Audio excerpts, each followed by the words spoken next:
Good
morning.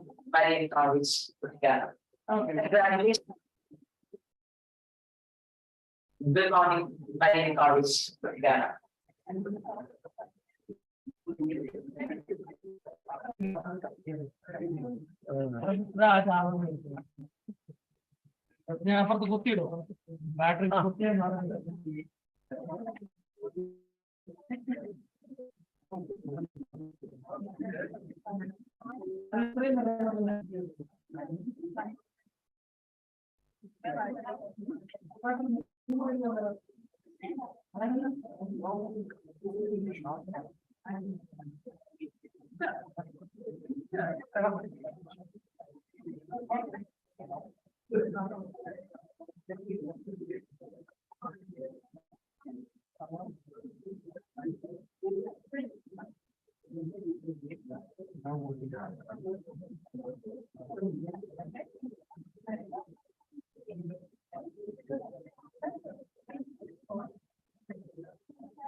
അല്ല അത് അങ്ങോട്ട് ഇത് ചെയ്താൽ മതി, ഫോക്കസ് ചെയ്താൽ മതി.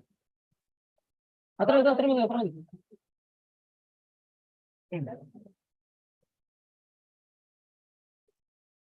മറ്റേ ഫോക്കസ് മറ്റേ മാനുവൽ ഫോക്കസിലായിരിക്കും കിടക്കുന്നത്. കുഴപ്പമില്ല, മറ്റേ ഫോക്കസ് വർക്ക് ചെയ്തേ. ഫോക്കസ്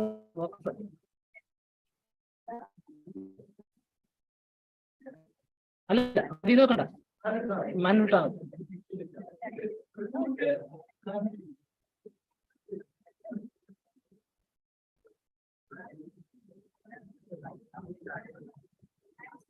മാനുവൽ ഇട്ടോ, മാനുവലാണോ?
മറ്റേ മറ്റേ മിക്സറി കൊടുക്കണത് അഞ്ച് കൊടുത്ത് കാര്യം ഇത് ബാക്കപ്പാ, അതായത് അത്യാവശ്യം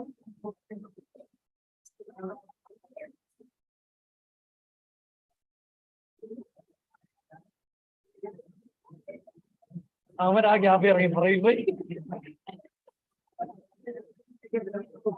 സുരവി സുരവി സുരവി വിളിക്കണ്ട വിളിക്കണ്ട വിളിക്കണ്ട വിളിക്കണ്ട വിളിക്കണ്ട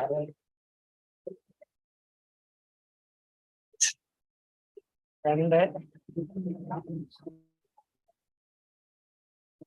റിമോട്ടിന്റെ ബാറ്ററി ആൾക്കാരെ ചെക്ക് ചെയ്യാൻ എടുക്കുക.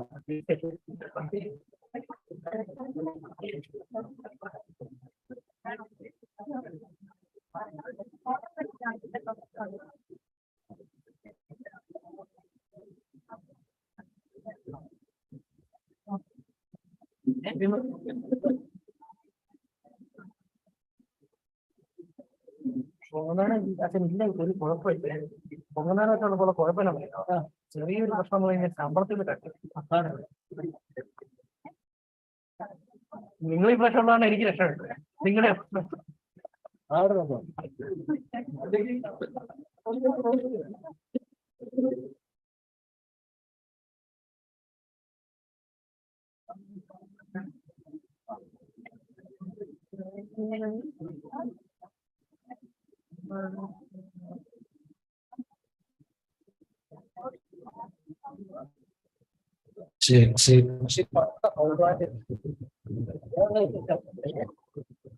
അത് അതായത് പൊത്തുന്ന വെച്ച് പണ്ടത്തോട്ട് കൊടുക്കും. ഇതെല്ലാം ഇത് മൂന്നും ബാക്കപ്പാണ്. ഒരു ബാറ്ററി ഉണ്ട് ഇതെല്ലാം. അപ്പൊ എന്നെ വിളിക്കും, ഞാൻ ചോദിക്കാം.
जी जी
Your work is going to be a large part of your life, and the only way to be truly satisfied is to do what you believe is great work. And the only way to do great work is to love what you do. A very good morning and a warm welcome to you all. It gives us immense pleasure to welcome you all to the 8th International Conference on Sustainable Management Practices in the New Age Business, conducted by Marian Institute of Management in association with Lincoln University College, Bala Management Association, and Conscious Ventures.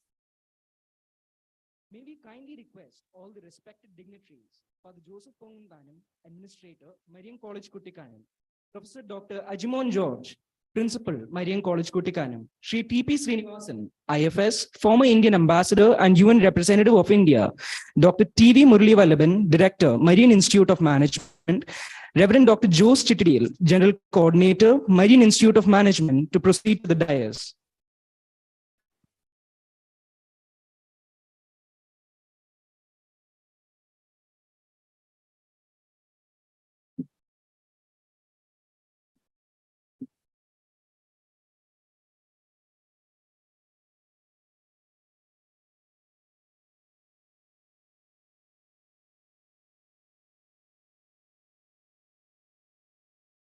Thank you, dear dignitaries. Well, as Albert Einstein said, if we knew what it was we were doing, it would not be called research, would it? It is an occasion like this we get opportunities to test our knowledge and understanding. We look forward to get an exposure about what the best of the brains thinks about this very dynamic issue on sustainable management practices in the new age business. Ladies and gentlemen, distinguished guests, and esteemed colleagues, it is my pleasure to welcome you to this event. Prayer is the beginning and the end, the source and the fruit, the core and the content, the basis and the goal of all peacemaking. For that, may we invite the MIM choir for the prayer song.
Thank you for the blessed moment.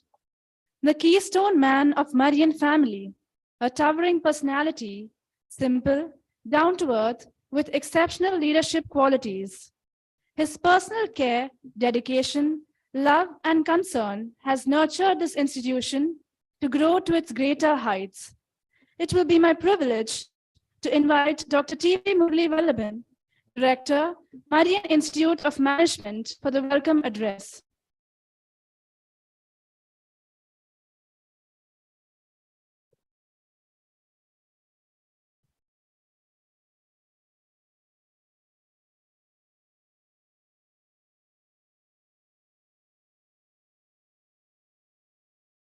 A very good morning and warm welcome to all of you. The president of this session, Dr. Ajimon George, who is the principal of this college,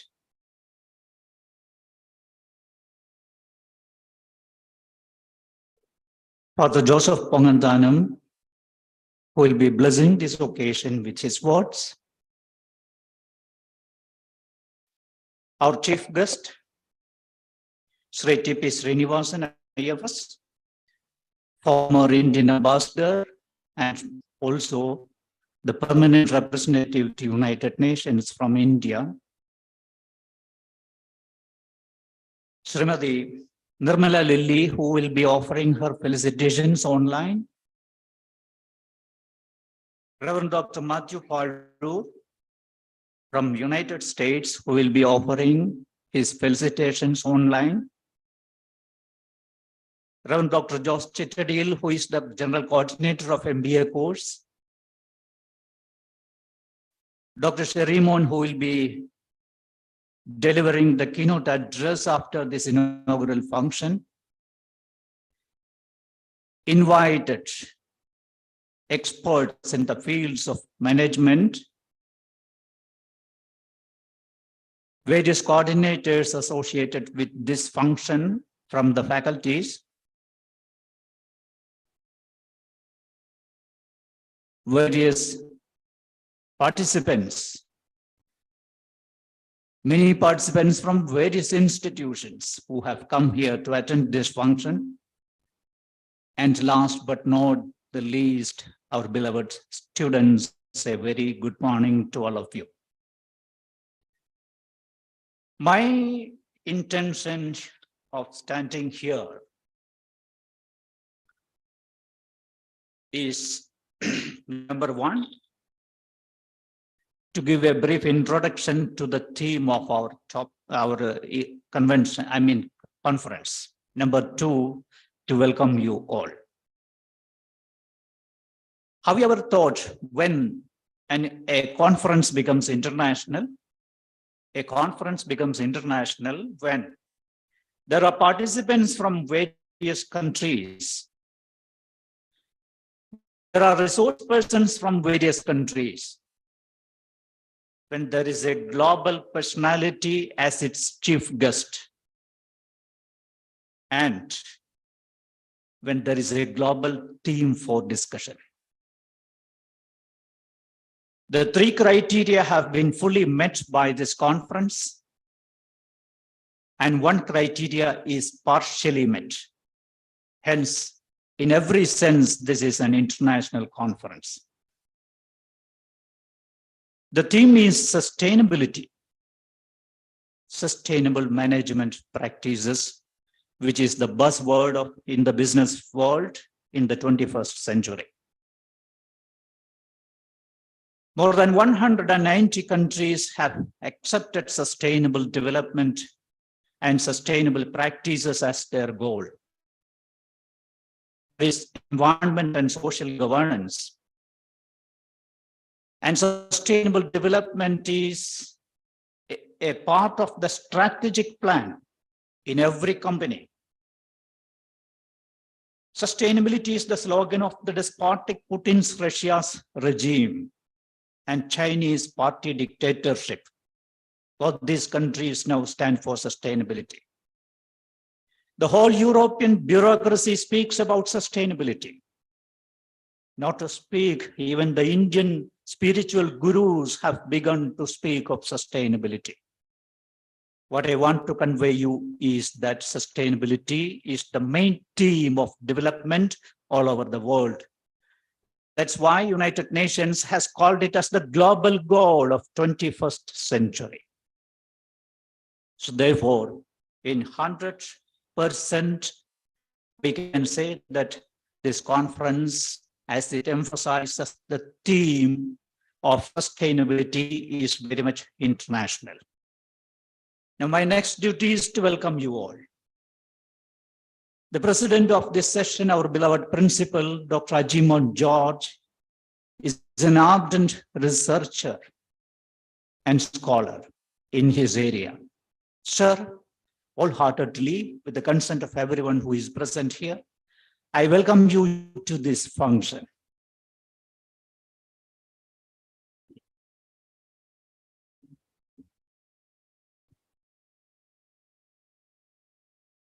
The chief guest of today is known to all by this time, I'm sure. He has about 4 decades of glorious foreign service, and he was at the apex of the foreign service of India.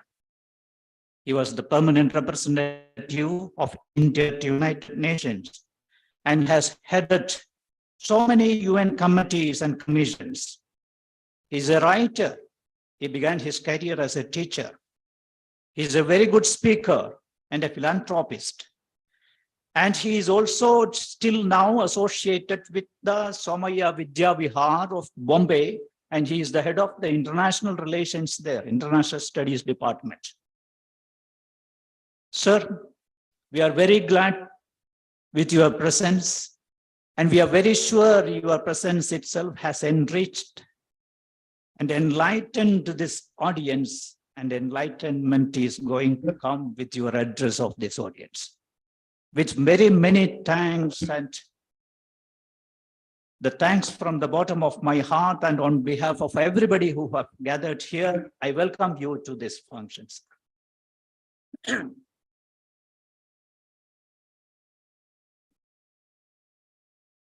Reverend Father Joseph Pongandanam,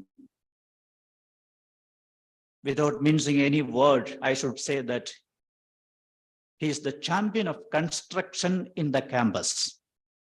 Father, I welcome you on behalf of everybody who have gathered here.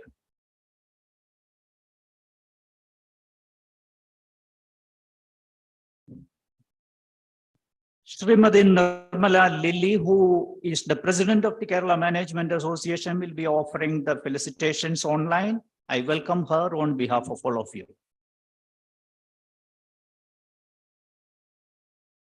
Like that's Reverend Dr. Matthew Parur, who was the former director of this institute and who is in United States, will be offering his felicitations to this function online.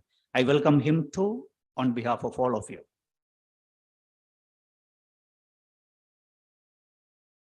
We have here Reverend Dr. Jose Chittadil, a person who does accurate intervention when the time demands. Father, with the full of thanks in my heart, I welcome you to this function.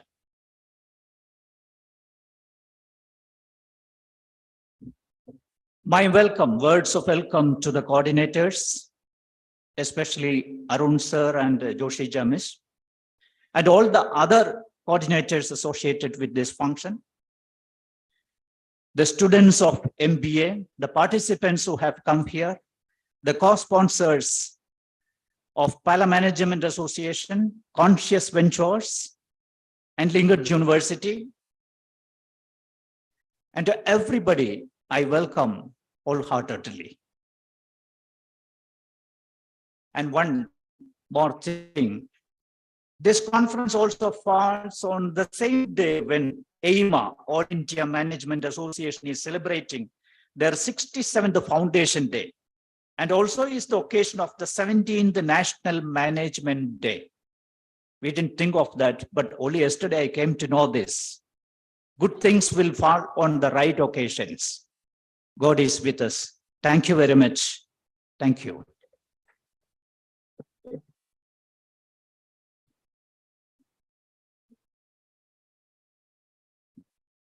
Thank you, sir. And we also offer a very special welcome to our dearest director.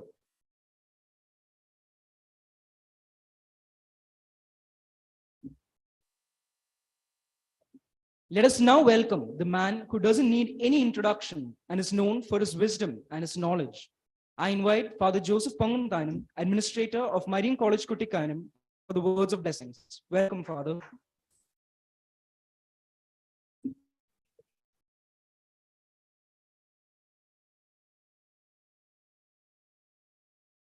Dear Professor Dr. Ajman George, Principal Marine College, Sri T.P. Srinivasan, IFS, our Chief Guest, Dr. T.V. Murali Vallabhan, Director, Marine Institute of Management, dignitaries on and off the dais and online, my dear participants.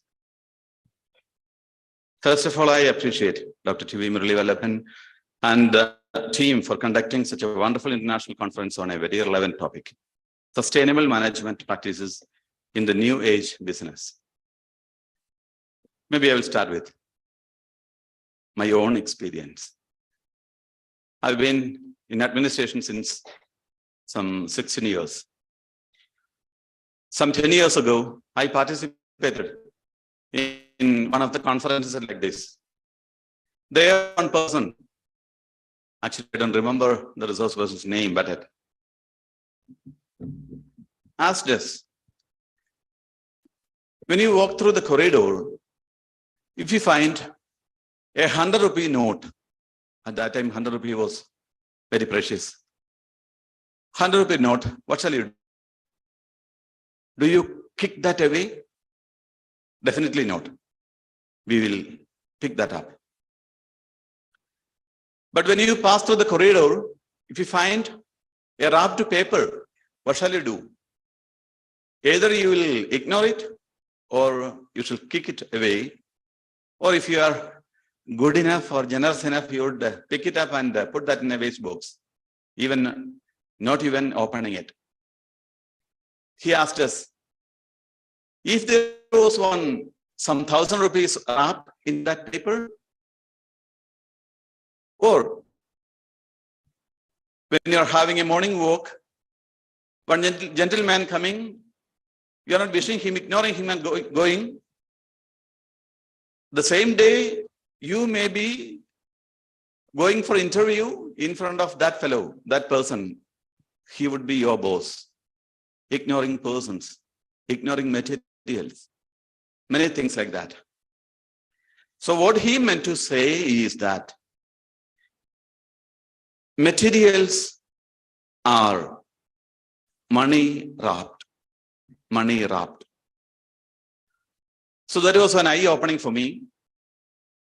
I just thought of it, meditated on it, and I understood that it is not only materials, but people around me, the nature, everything under the sun, even the sun is money wrapped. That shall become my capital when I am an administrator. Everything around me, I should make it as my money and capital. So maybe in my experience, what will happen next? You witness what is happening in and around the campus now. We have some 30 acres of land. There are places where you were not supposed to enter. But now you know, all throughout the campus, there are roads, pathways, cycling paths, even places where you can celebrate, means like that, places like that. Everywhere you are supposed to enter. The campus is of the management, but for the students. That was my slogan. Why? It is because the trees around here, the water bodies, every place for me is part of capital, is money, and for you it shall be used. Maybe I said this example because a conference has changed my mindset up, my philosophy of administration and my philosophy of life. Going through that example, maybe if I would dare to say something about sustainability, I would say sustainability is inclusiveness. Inclusiveness, everything around us. I don't go deep into that subject because that's not my subject. I'm supposed to bless you. So, which I'm ought to do. So my blessing to you, my dear students, is like this. This day or 2 days shall not simply pass through. It shall not be an academic exercise only for you. Some pearls are there somewhere at some time from some person's mouth, some presentations, maybe from our distinguished guest shall be there for your life philosophy and maybe for your management philosophy. You all are going to become managers. So my blessing and prayers is to find it. Thank you. Thank you, Father, for blessing this occasion through your graceful presence. A positive and inspiring thought can brighten our day. Now, I'm taking the honor to call upon Professor Dr. Ajimon George, Principal, Marian College, Kuttikanam, for the presidential address.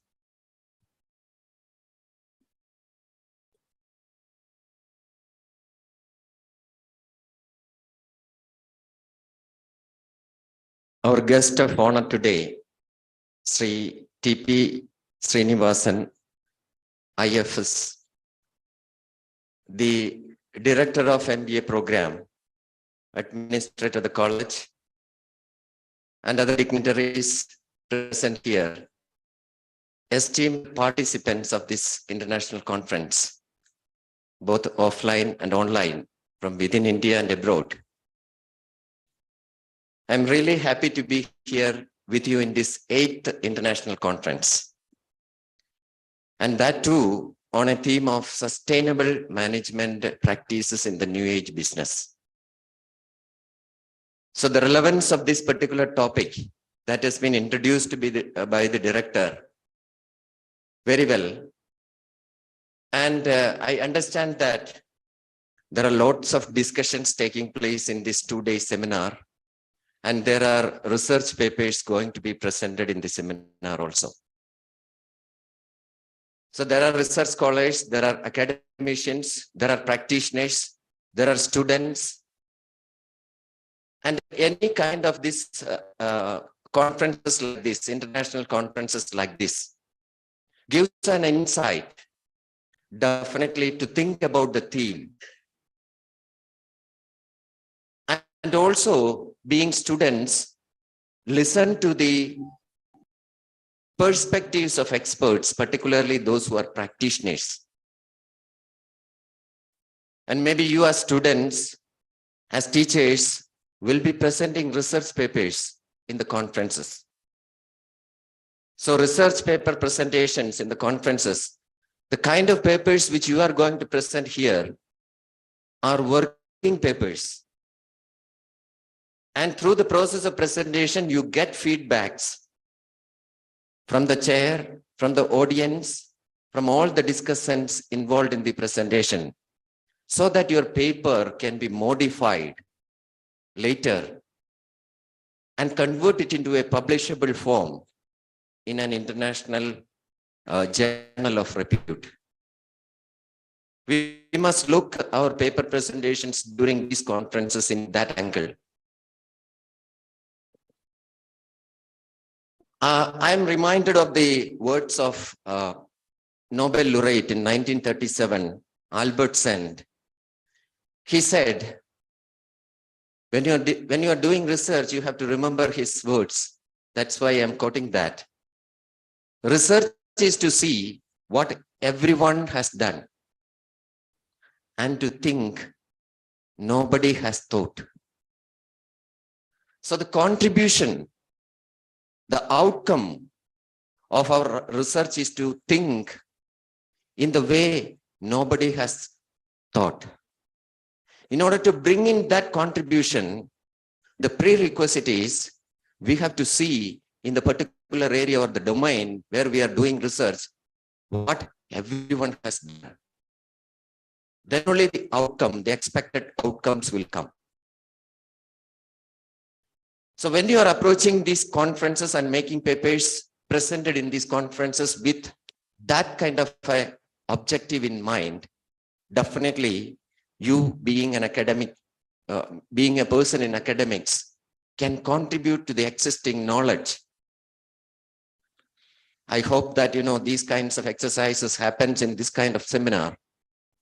And looking at the profile of the speakers, there are, practitioners of repute, both at the international and national level. And I wish you all the best to make use of this kind of conferences. Very glad to see that, the MBA department, Marian Institute of Management, every year conducts this kind of seminar. And this is the 8th international conference. I take this opportunity to wish you all the best, congratulate all the team of faculty and the students who are involved in organizing this kind of a seminar. And let these 2 days be fruitful to you, and also gives us an opportunity, valuable insights to think for the future. And I am really glad and honored to have the presence of Sri T.P. Srinivasan IFS. You know him. And I used to see him in Asianet in the program Videsha Vicharam. And this is the first time I'm fortunate to meet sir in person. So as a principal of the college, I express our sincere gratitude to you, sir, for being present here and talking to us. Thank you, everyone, and wish you all the best. Thank you, sir, for your valuable words. Light is a symbol of brightness and prosperity, as sunlight expels the darkness of night. Similarly, blessings bring in our life prosperity and happiness. To make this day a blessed one, let us invoke the presence of God by kindling the lamp of knowledge and wisdom. For seeking the choicest blessings, we invite Sri T.P. Srinivasan, IFS, former Indian ambassador and UN representative of India, along with dignitaries, to light the lamp.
Thank you all.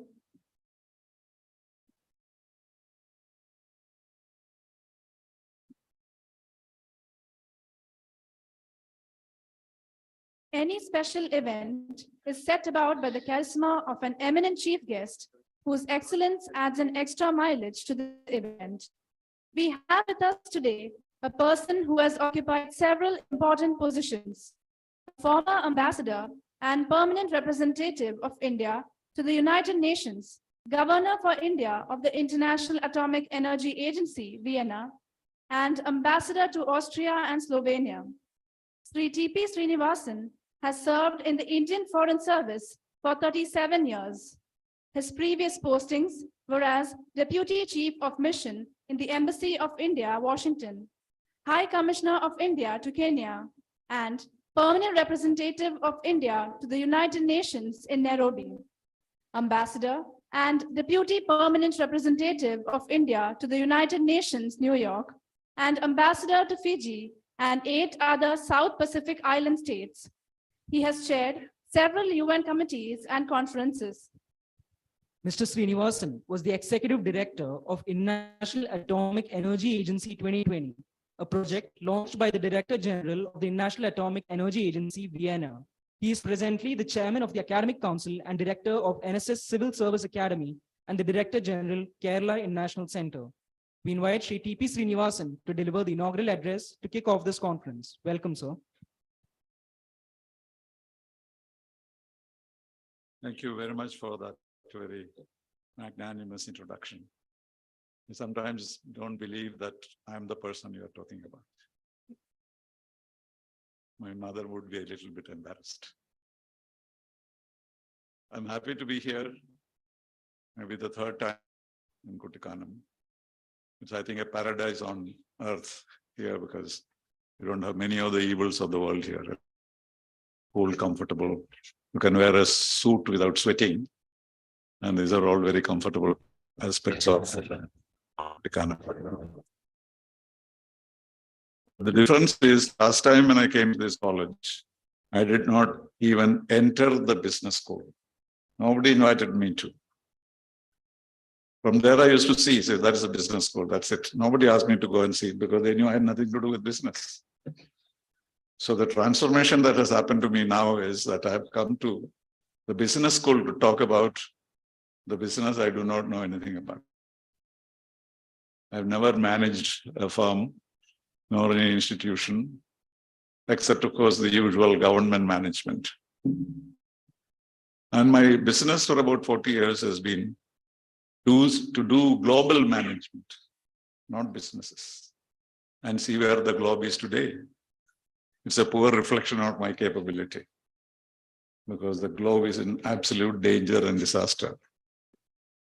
Tomorrow is the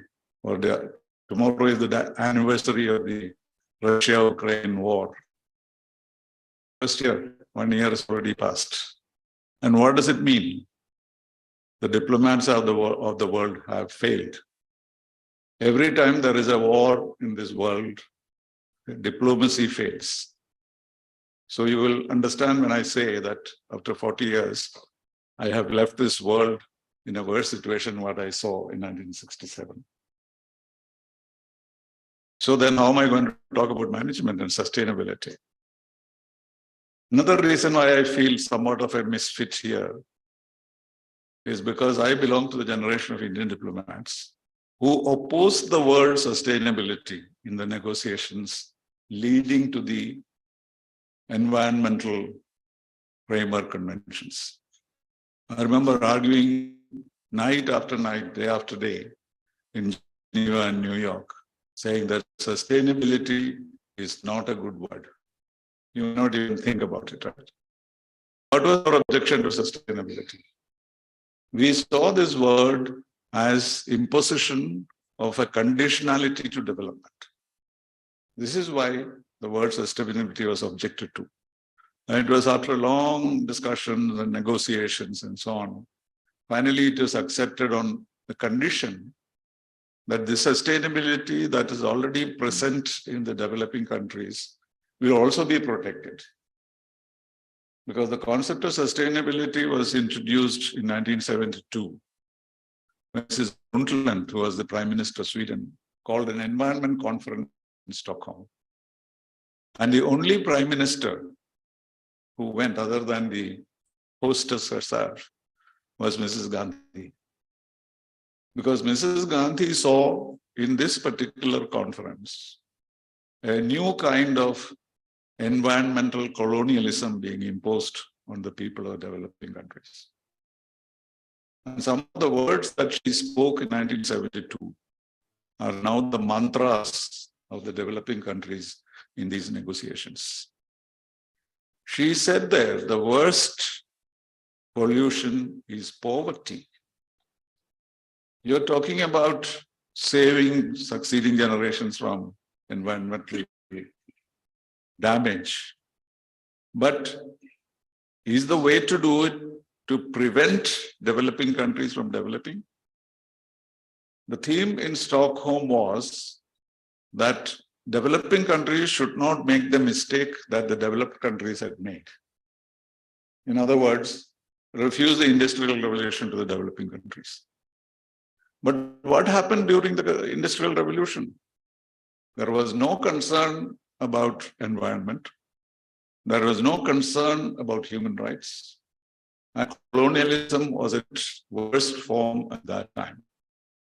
Colonies were taking resources from the developing world, carry them to their London or New York or wherever, and process them and send them to us and say, this is what you have to consume.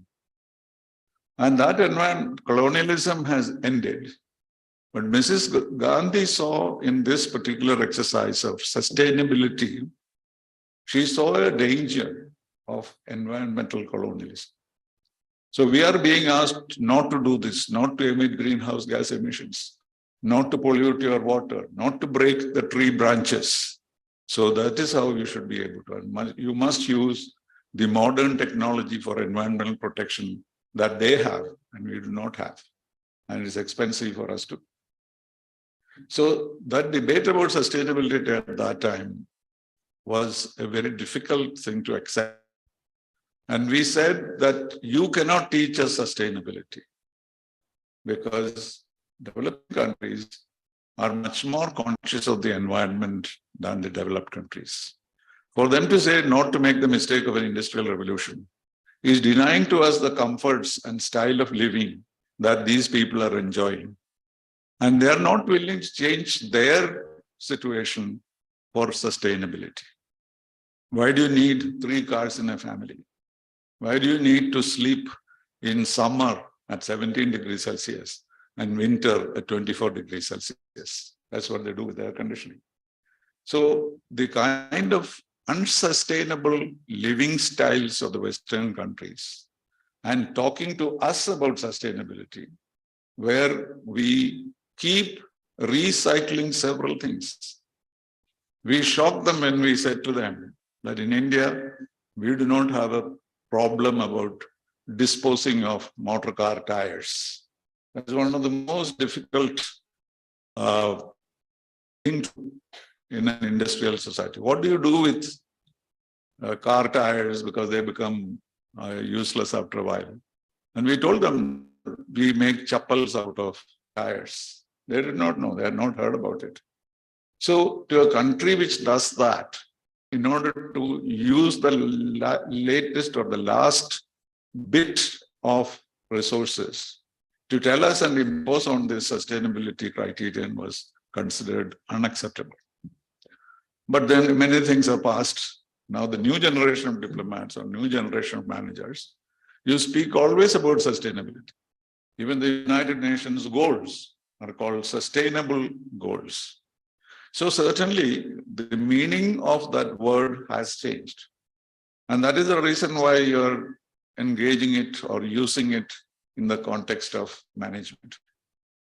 Why should I've been looking at some of the principles that are outlined in sustainability in management. This will be nothing new to you. But it talks of incorporation of social, economic, and environmental factors in business practices. This is a definition I could find. And that is a complete definition. because business must have several principles, several purposes, and several ambitions and objectives. To do that, you need to have a comprehensive approach to the business that you do. But we all accept that one of the basic things about management is profitability, as against the management of governmental or intergovernmental organizations. The aspect of profitability does not come to my mind when I work in diplomacy. Profitability is not at all a concern. We are more concerned about international peace and security. And in that context, businesses have a greater responsibility because you are the ones who are going to oil the machinery of industrialization in India. And therefore, management must have a inclusive, I think it was just mentioned that inclusivity is sustainability, which is very true. Because if you do not look at your work in terms of its capacity to last as long as possible and maintain the purpose of business is really at the heart of sustainability. And therefore, without being unaware or without ignoring the fact that the main purpose of business is to contribute wealth to the nation. There was a time when wealth was not considered very attractive in our system of life. If somebody says, I'm doing this for the sake of profit, it will be considered somewhat low in the priority of mankind. But now it is not so. Of course, there have been many successful businesses. These days, you do not need, and of course, you are all learning for MBA, but the importance of MBA itself has gone down in present day world, as you know, because what you people look for when you go for an interview or apply for a job is not what kind of degree and what kind of marks that you have got, what kind of innovation you have been able to bring about. If you have a computer and a garage, you become a millionaire or a billionaire. Many have dropped out of universities and have become billionaires. So there is a complete change in the way in which managers are chosen and the managers are expected to function. I'm sure you know that there are 46 corporations, largest corporations in the United States are headed by Indians. In the old days, if a person goes to the United States and his name is Krishnan Nair, he will change the name into Krish so that the Americans can pronounce your name. And also the fear that if they know you are an Indian, you are not likely to get a job. Now all Smiths are becoming Subramanians and Srinivasans. So that is the only way to become a head of a corporation. And that transformation has taken place. Now you go to Silicon Valley. You have to be an Indian, preferably a South Indian, to be the head of, to aspire to be the head of a large corporation. And why has this changed? It has changed because of the development of technology, obviously. Of course, we can talk a lot about technology and its evil effects. ChatGPT, you all know. If you don't know, you must learn very fast. It came only in November last year. And now it threatens to destroy creativity of mankind. If you want to write a short story, I tried this.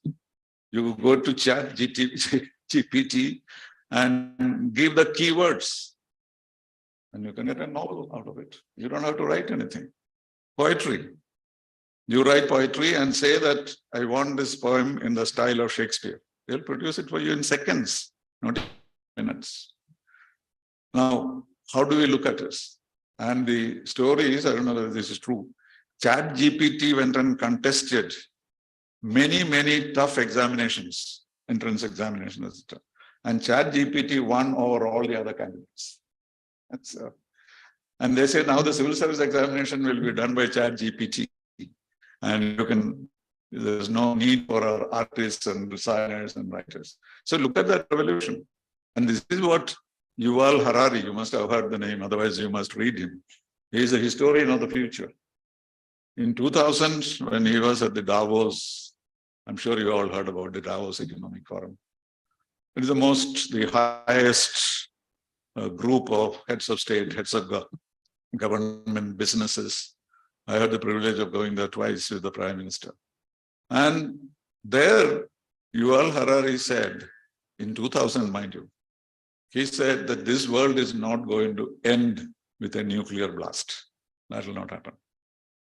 And he also said there will not be a pandemic to destroy this world. At that time, COVID-19 was not heard of. But the highest threat, the greatest threat to mankind will be a group of people who are worthless to the world. Because increasingly, with technological development, the humans are getting left out of the process. Each GPT can write a novel in the style of, say, Dickens in 1 minute. Where does the mankind fit in? Where will all these singers and dancers and poetry writers go? He didn't know about ChatGPT at that time, but he said, you cannot turn a truck driver into a computer operator. So people are becoming less relevant in human activity, in the activities that were performed by humans. And so at the age of, say, 40 or 50, you are faced with a technological subject or a technological aspect, which you are unable to handle. And most of us are in that stage. At an older age, you have problem even typing feeding the matter to the computer. But when it becomes more and more sophisticated, the older people will become irrelevant. And therefore, the society will completely change. And there will be millions of worthless human beings to be supported by the younger generation. And this, he said, was going to be the biggest danger. And it is not proved fully right because nuclear danger is still there. Mr. Putin is very ready to press the button any moment, maybe the anniversary tomorrow. He may decide to launch a nuclear missile. He has already stepped out of the SALT treaty between the United States and Russia, which limits arms. So he has said that I'm not going to limit arms anymore. And this kind of situation we have reached. So Yuval Harari was not totally right in saying that there will be no nuclear blast.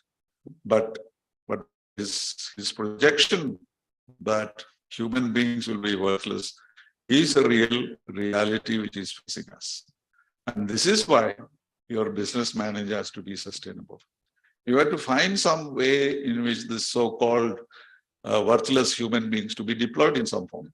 Otherwise, you will create a generation of people who are almost extinct when they are alive.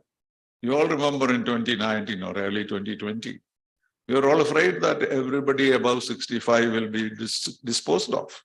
In fact, in China, it happened because there were no beds for the ill people. They were looking at every patient and they were shooting or putting them away, anyone above the age of 65.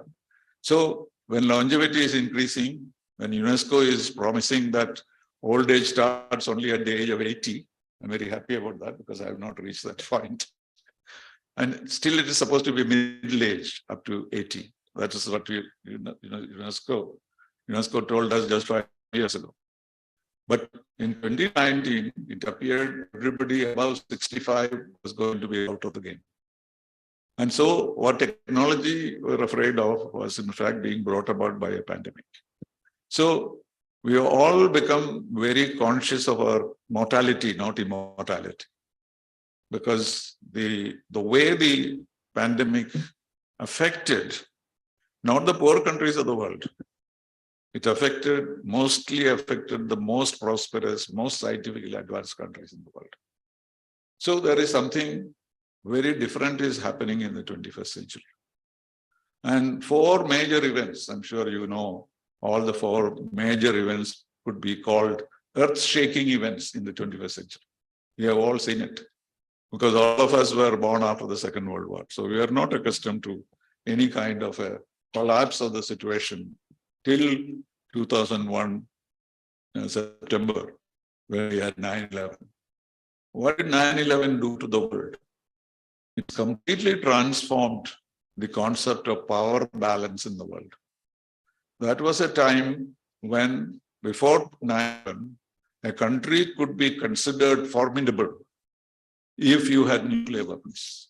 Nuclear weapons were considered to be the signal of country being invincible. And that is why the 5 permanent members are nuclear weapons. Countries like India went for nuclear weapons.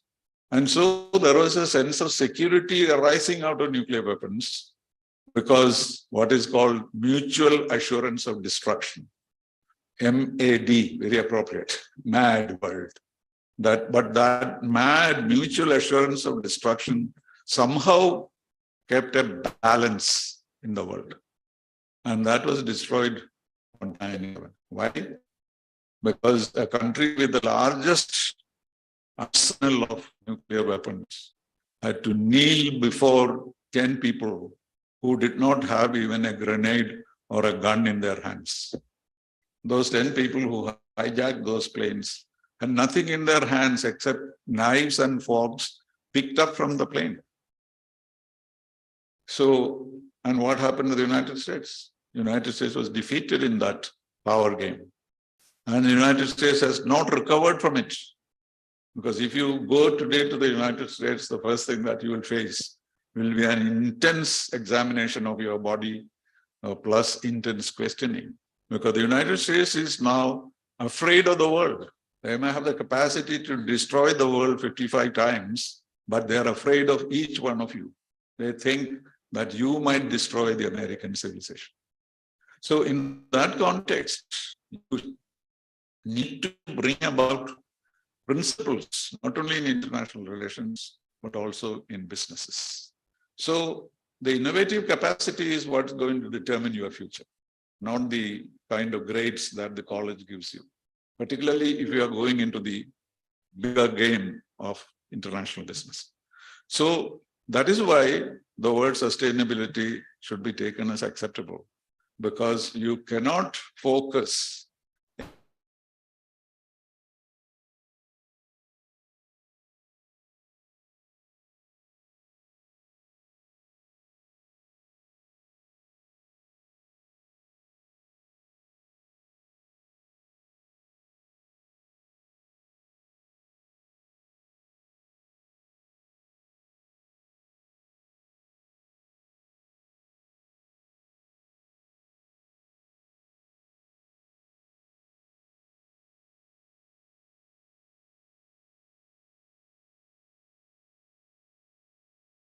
which had taken upon themselves the management of the world today, economic world, failed miserably. There again, the biggest damage was caused to the developed countries. In the United States, every citizen of the United States lost 40% of their wealth during that crisis. We didn't see it very much because we are always based on black economy, black money. So the impact of, in a way, because of the black money circulation in India, and the pricings are all based on black money. Because if you, suppose you buy a house for 10 lakhs of rupees, you'll only show it as 5 lakhs. So even if you lose 5 lakhs, you cannot tell the world that you have lost 5 lakhs because you already set it aside. And that is why India was somewhat immunized in the crisis. But the person who made the biggest contribution to solving or at least lessening the effect of the economic crisis was Dr. Manmohan Singh. So this is what changed the economic situation in the world. And today, G7 decided to make it G20 because developed countries alone or big powers alone or nuclear powers alone cannot deal with economic activity. And so G20, which India is chairing this year, is becoming an important body. And what that body suggests is you need the involvement of all countries, developed or developing, and you have to make the economy sustainable. In some form or the other, you have to involve all the countries in the world in the process of managing. And the third big calamity was the pandemic. Nobody had expected it to happen. In fact, you may know that President Bush had closed down a huge department to fight pandemic, which was established in the United States, because he said this will not happen. And when President Obama became president, he said, well, it may happen elsewhere, but it will never happen in the United States. Famous last words. And you know what he said? He said, this will never happen in the United States. But in these poor developing countries of the world, these might develop. And what will happen? In 3 hours or 4 hours, a plane can bring this disease to us, and therefore we should be careful. But what happened in 2020? Were they afraid of Air India, or we were afraid of an American aircraft coming in? We were afraid. It was from the developed countries that the disease came, apart from China, of course. China is also for practical purpose developed country, an industrialized country. So again, upside down world.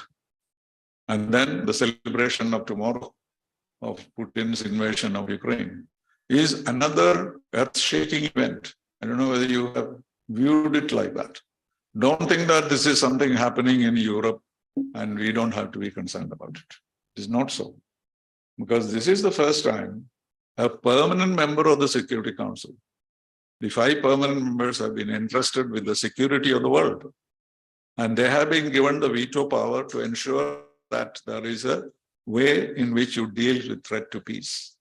But nobody had thought at that time that a permanent member will violate all the fundamental rules of international behavior.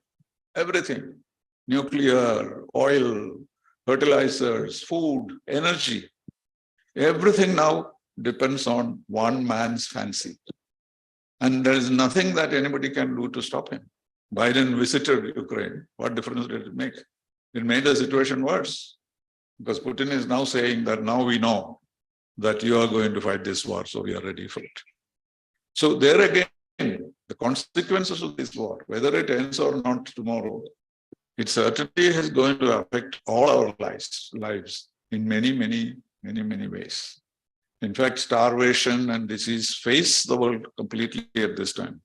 Because if this continues for a while, there will be no energy, there will be no food, there will be no fertilizers in this world. So all of us are in this tight situation as the world develops. So you are all lucky to be young at this time. And we are all envious of you because you have a great prospect. You will see things which we have never seen before in terms of technology, in terms of comforts, in terms of travel, in terms of settling on the moon. There are so many possibilities that you have which we don't have. But at the same time, the lesson that all these are teaching you is that whatever business you do, it should be sustainable. Morality should be part of it.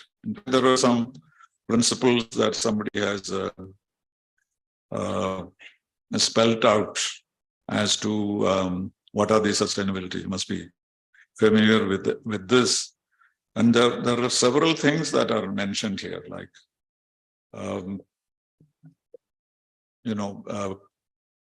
partnership with non-profits that the companies need to do. Execute campaigns, encourage anti-terrorist activities, and so many things and future costs, planning in charge of, capitalism should be planned. All this you must have studied in your textbook. I'm just copying it and reading it out. But this is not the point. The point is all these aspects become important in the new global order. In fact, you know that there is no global order today, because the last global order has completely ruined because of the United Nations' inability to handle it. But because the United Nations was set up by the United States, and they have disavowed it. They have said that we don't need the United Nations. So that order is gone. But the new world order is yet to be born. Who is going to lead the new world order? China? If it is China, then China is bereft of all principles. Expansionist country. If that is the country which is going to lead this world, you can imagine. So what you need to do, the textbooks say that sustainability has to be a strategy.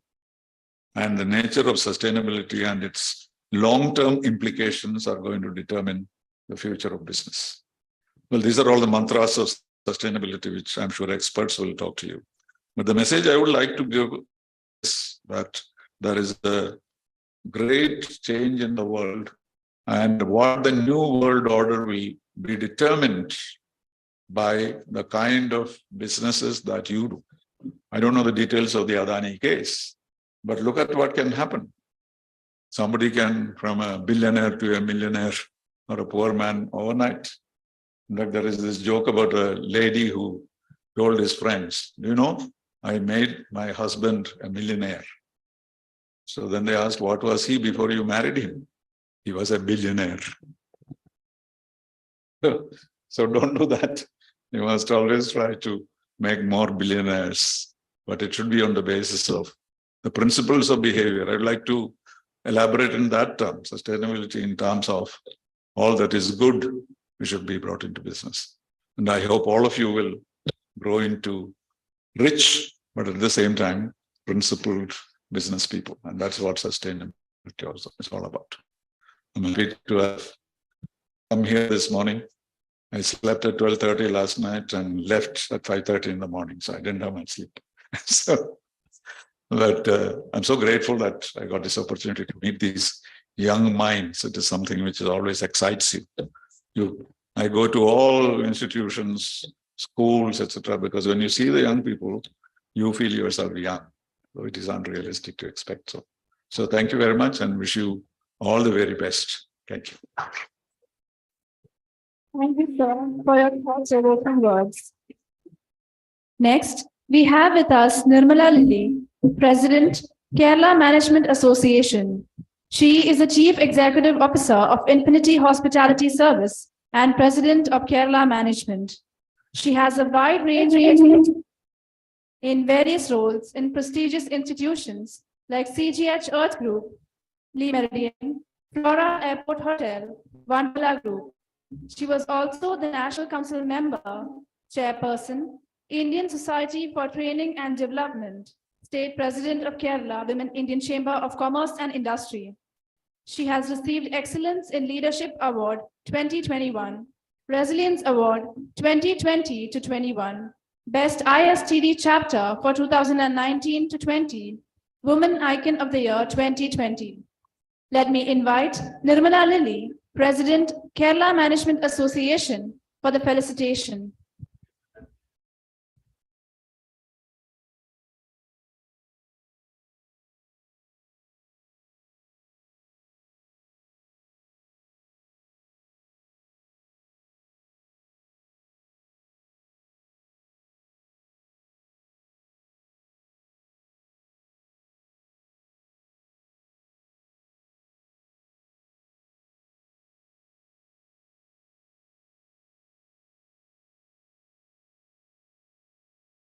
Good morning, Marian College, Kuttikana. Congratulations for organizing this prestigious 8th International Conference on Sustainable Management in the New Age Business. Thank you, management of Marine Institute, especially Dr. T.V. Murali Vallabhan, Director, for inviting me to share my thoughts on this special day.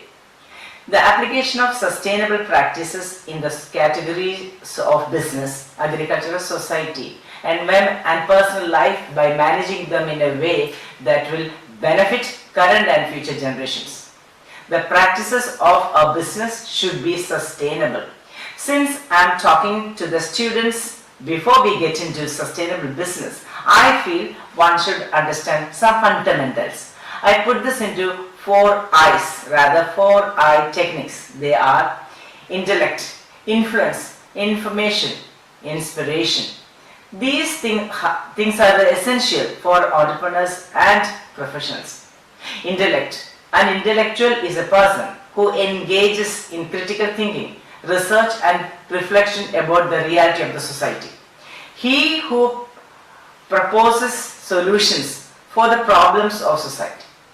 For this process, communication is vital. Knowing 500 words and 5,000 words make a lot of difference. Increase, add on, enhance an outstanding word bank. Be a walking dictionary. Vivid expression in articulation is an art. Articulate and become an artist of intellect. Revamp renew, change your vocabulary. Language is required to express your intellects. Good communication is the mark of a leader. Influence. Influence typically means to affect or change someone or something in an indirect but usually important way. Something or someone that influences a person or thing then has an influence on that person or thing. Today's working environment depends very much on relationships and influencing skill, both working with and through other people. It is rare that you can be personally effective and influence others positively. It is giving to and taking from others that creates opportunities for growth. An influencer is an individual who has a high level of popularity or authority within his or her industry. The circle of influence is a great tool for focusing your time and energy productively. It can help you to enhance your performance, your personal growth, and even your overall happiness with life. Third, information. Facts provided or learned about something or someone. In business, everyone keeps confusing information with knowledge. Information and skills acquired through experience or education. The theoretical or practical understanding of a subject is knowledge. Every information is not necessarily a knowledge, but all knowledge is an information. Information is obtained from various sources such as newspaper, internet, television, discussions, etc. Knowledge refers to the awareness or understanding of the subject. We can say that information is the building blocks, but knowledge is the building. Suppose a person possesses plethora of information about a particular subject. This does not mean that he or she can make a judgment or draw inferences on the basis of the available information, because to make a sound judgment, one should have ample experience, familiarity with the subject, which is possible only through knowledge. Fourth one, inspiration. Inspiration can be challenging to understand and describe, because what inspires one person may not have an relevance for another. Could you please show the photograph of the cycling boy? Recently, I happened to see this photograph, which took me back to my teenage years. I have 3 elder brothers and all of them had bicycles. They tried their level best to train me to cycle. One day, in my village house, I was sitting near a window. Through that window, I saw a little boy exactly like this, cycling on a narrow road, actually narrower than this. I was 17 years old then. I was amazed the way in which the boy was cycling. He must have been hardly 8 or 9 years old. I thought to myself, if this little boy can cycle in this manner, big cycle could not reach the legs on the pedal, struggling to manage legs, putting in an appropriate manner because of the bar. Why can't I cycle? Guess what I did? Took my brother's cycle and caught hold of one bar of the window. Managed to sit properly on the bicycle, prayed, visualized that boy in my mind and cycled for 50 meters, stopped. Again 50 meters, stopped. Then 100 meters, stopped. And 100 more meters, within no time I learned cycling. That little boy inspired me.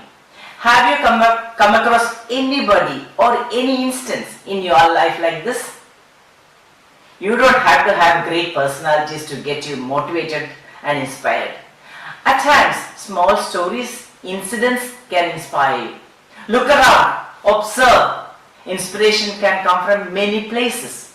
Take a walk outside, connect with the nature. Speak with someone you know who has overcome some challenges that can inspire you. I feel these are some of the fundamentals which will help you when you aspire to be an entrepreneur or a professional. Sustenance is a big question mark in the new age business. If the foundation is strong, no storm can uproot the tree. With this, I wish the prestigious 8th International Conference all the very best. Thank you once again for inviting me. Good morning, Marian College.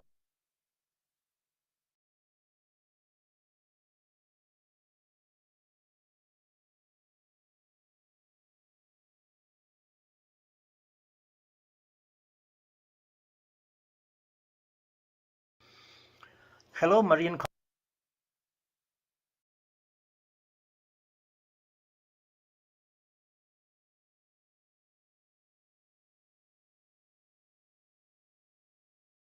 Bangalore, India. Let me invite Reverend Dr. Reggie Parur, Dean Foreign Affairs, Marian College, Kuttikanam, for the felicitation.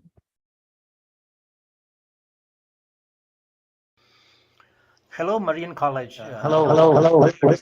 Management, Kuttikanam. All the best for the 8th International Conference on. Hello, Marian College. Hello, Marian Institute of Management, Kuttikanam. All the best for the 8th International Conference on Sustainable Management Practices. As your former director, I am very pleased to accept your invitation to address this conference.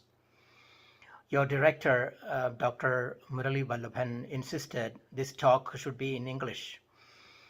Maybe because faculty and students from Lincoln University, Malaysia, Berjaya, Malaysia, and Semarang, Indonesia, and many others may be attending online.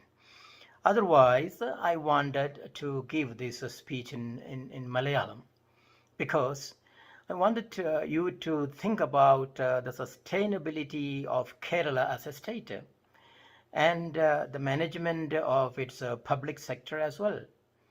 My PhD is in applied ethics. One of my masters is in political philosophy. Why I say that? Just to make it clear that what I want to say is not politics, but political philosophy, economics, business management, and sustainability. What is the meaning of the word sustainable? It means able to be maintained at a certain level. That means lasting, long-lasting, durable, etc. These days, we discuss a lot about the sustainability of our state of Kerala.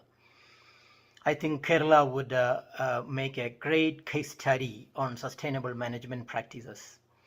Is Kerala, in its present shape, sustainable? Is its economic modus operandi sustainable? Before we go further into that, let me remind you, business, commerce has played a great role in making our world better. You may remember this concept called do commerce. The French word is spelled D-O-U-X. It means sweet commerce. According to the do commerce thesis, commerce can make life more comfortable. The primitive man had no opportunity to grow in humanistic values. It is because of the business that he became much humanistic. It is a business that helped man to establish bonds among people. Business promoted humaneness, and civility. Business transformed the rude remnants of feudalism. Business taught people to be prudent and generous. In fact, this is not my idea. This is not something new. 17th and 18th century political philosophers like James Stewart, Montesquieu, Condorcet, Thomas Paine, etc. shared this idea that the expansion of market diminishes barbaric ways of the citizens. The desire to make money acted as a restraint on our violent passions. The desire for trade had constructive side effects on the character of the citizens and of their political leadership.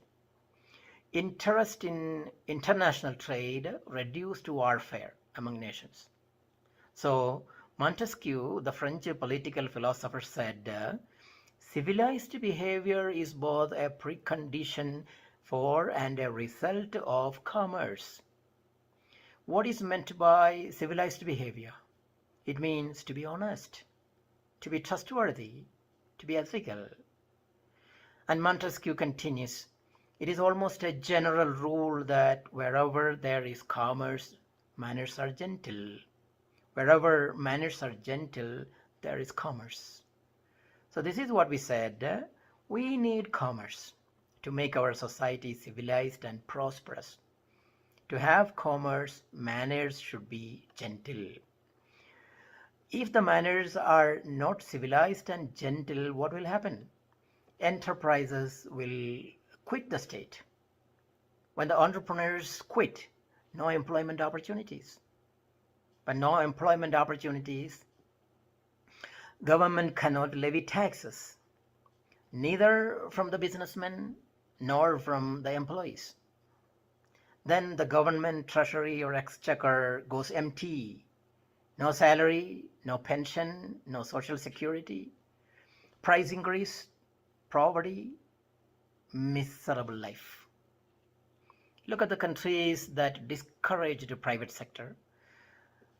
Those governments that wanted public sector to be the greatest employer. It is called the big government.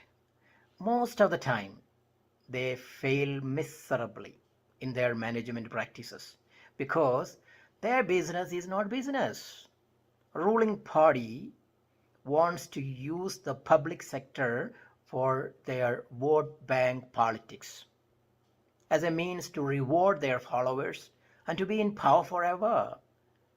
Look at the countries with ideologies and priorities other than the prosperity, freedom, and happiness of its citizens or their citizens. No justice, no peace, no happiness, no growth. Still in poverty and ignorance. In short, this is what I said. For a sustainable society, you need business. You need ethical business. So this is my advice to the students, especially of business management and commerce. You can build a happy life. You can create a prosperous world. You can make it a sustainable going concern if you can do business with the trust and integrity, with the ethics and morals. If you can do it with a win-win mentality.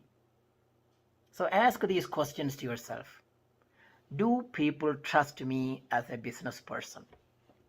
Do they trust my product? Do they trust my service? Do they trust me as an individual, as a community, as a society, as a state? So another interesting question would be, do you have trust and confidence in your society or in your government? Will you invest in your own state?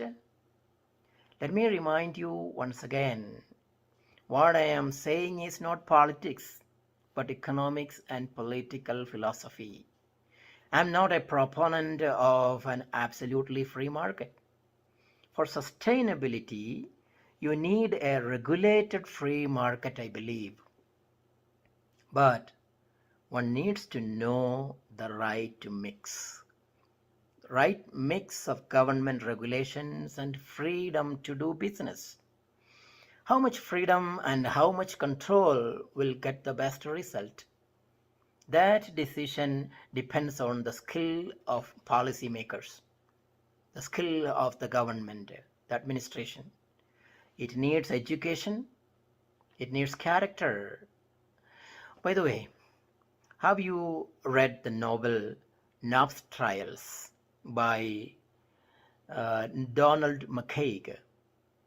I'll conclude this talk with the story of Knopf, a sheepdog that helps the shepherd in herding. It says how the sheepdog learns the right distance behind the herd to keep the sheep grazing without getting scattered. When the sheepdog is too close, the sheep panic and run off in all directions.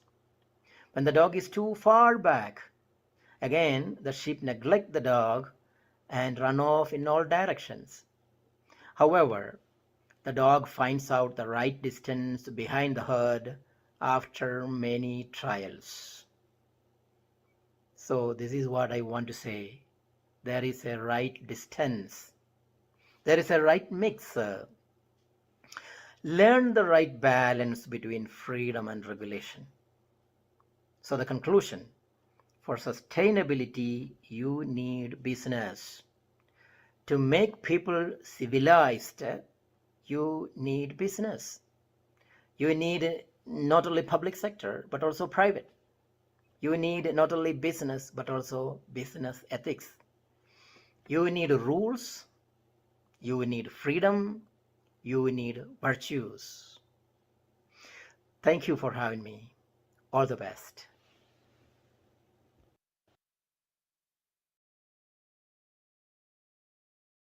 To accept the small token of love and gratitude from Father Joseph Pongandanam.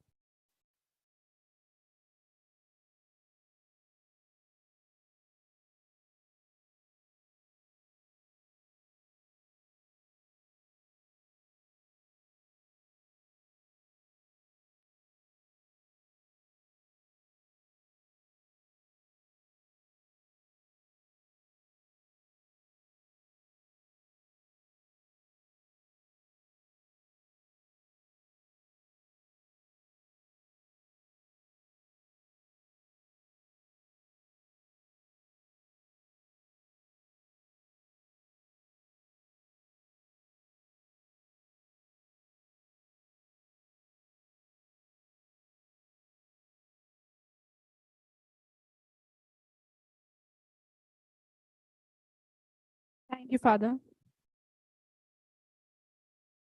The best and beautiful things in the world cannot be seen or even touched. They must be felt by heart. Thank you is one such prayer among them. Now, it's the time to thank all the respected dignitaries. For that, we invite an eminent personality, a motivational speaker, a true guide who ignites the positive spirit in students. Let me invite Reverend Dr. Jose Chitiril, General Coordinator, Marian Institute of Management, to deliver the vote of thanks.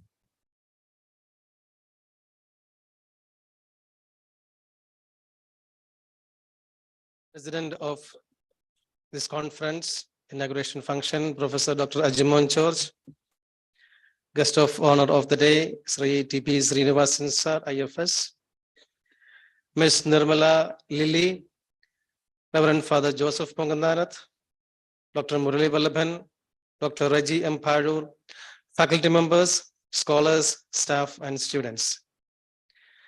Marian campus is really on today with the elegant presence of few eminent persons. It was really enriching to listen to the words of wisdom that has been showering on us by them. About sustainability, as one of the quotes says, the greatest threat to our planet is the belief that someone else will save it. It's said by Robert Swan. And we are living on this planet as if we have another planet to go to. And sustainability is not about doing less harm, but doing more good as well. And finally, taking the words of Mr. Anand Mahindra, he spoke about sustainability. It has to be a way of life to be a way of business. First of all, we have to bring this sustainability concept, the passion for sustainability in our hearts, then only our business can be automatically sustainable. Now, having said this, I would like to thank Professor Dr. Ajimon George, the principal of our college, and the president of today's inaugural function. Sir has been providing all the support needed to conduct this program and was present here, even in the midst of his hectic schedule for the last minute preparation of the NAC visit. Thank you very much, dear Dr. Ajimon George. Sri T.P. Srinivasan, sir. Sir, you are a secret pride of every Keralite, I must say. You have made every Malayali proud by the efficient and significant contribution you have made and the services you have rendered to our country and to the society around the world. And as you have said in your talk, the management students, we have to think ways and means to make our business as longer as possible, to sustain our business as longer as possible. Now the future is for those students who apply the management concepts not to receive, not to secure more marks in the grades, but who are going to be the innovative leaders in the industry. The innovation takes the front stage. Now, as management students, when we are present here, as when we are involving ourselves into management education, our goal should not be to secure more marks, but our involvement is very much necessary so that we can keep our eyes open for the opportunities to be more innovative. So that when your time comes, you will be sustainable. The business you are heading to is going to be sustainable as well. And on behalf of all present here, dear T.P. Srinivasan sir, I would like to thank, and on behalf of the management, the Marian Institute of Management, the entire staff and students, and the scholars present here, hearty thanks to you for having come over to this campus and blessing us and gracing this occasion. Father Joseph Pongandan, the administrator of the college, as we see around the campus, he is the administrative brain that steer the Marian institution with his philosophy, the planning, execution of different projects and other activities on the campus. He has always been very gracious to Marian Institute of Management in all our needs. Thank you very much, dear Father. Ms. Nirmala Lily, the President of Kerala Management Association, and Dr. Raji M. Paju, the former Director of Marian Institute of Management, who is currently live in New York. And they have been kind enough to be a part of this conference with their words online. And we thank Ms. Nirmala Lily and Dr. Raji M. Paju for being in this conference with their presence. Thank you. Dr. T.V. Murali Vallaban sir, the director who was really an instrument in organizing this conference in an elegant manner. Sir has handpicked the eminent personalities to be a part of this conference today and tomorrow. And without his involvement, this conference would not have been this rich as we see it today. So thank you very much, dear Dr. Murali Vallaban sir. Dr. Arun Shankar and Dr. Joshija Jose, the coordinators of this conference, they have been burning the midnight oil for days and weeks from now for making sure that this conference is meticulously planned and arranged. Thank you, both of them, Dr. Arun Shankar and Joshija Jose, for arranging this conference in a fantastic way. I also thank all the faculty members, the non-teaching staff, who have been extending their generous support for the successful conduct of this program. And I thank all the scholars who are present online and offline, and all the participants of this conference, the volunteers, the organizing team, non-teaching staff, the technical staff, and all the students of Marian Institute of Management who are present here for your generous support to this conference. Thank you. I wish all of you a wonderful academic endeavor today and tomorrow. Thank you. Thank you, Father. Now it's time for a tea break. Tea and snacks will be available right outside. Kindly note that the session will resume at 11:35 a.m. at the seminar hall. Thank you.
I would kindly request everyone to please return to the seminar hall.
I kindly request everyone to get settled down as quickly as possible.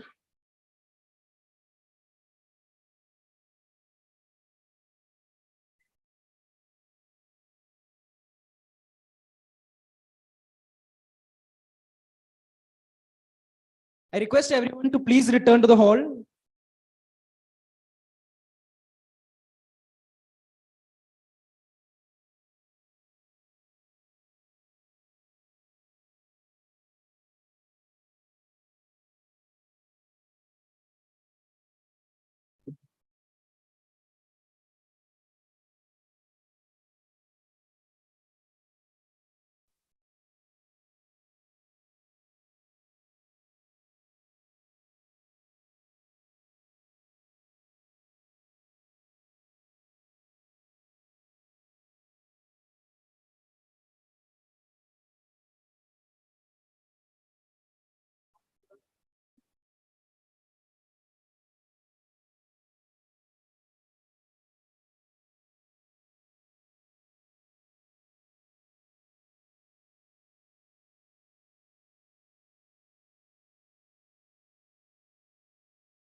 It's, it's very essential that we should stick on to the correct time, otherwise we would be late. So come to the front.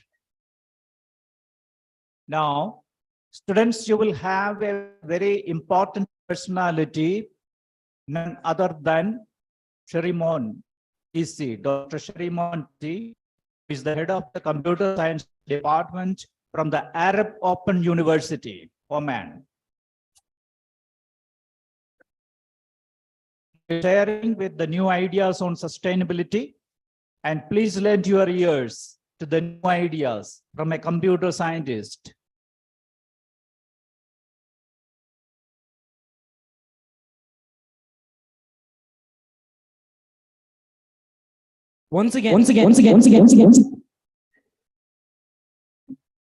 Once again, welcome back to the 8th International Conference on Sustainable Management Practice in the New Age Business. conducted by Marine Institute of Management in association with Lincoln University College, Pala Management Association, and Conscious Venture. Ladies and gentlemen, may I now request Dr. N. Arun Shankar, Conference Coordinator, to introduce the keynote speaker.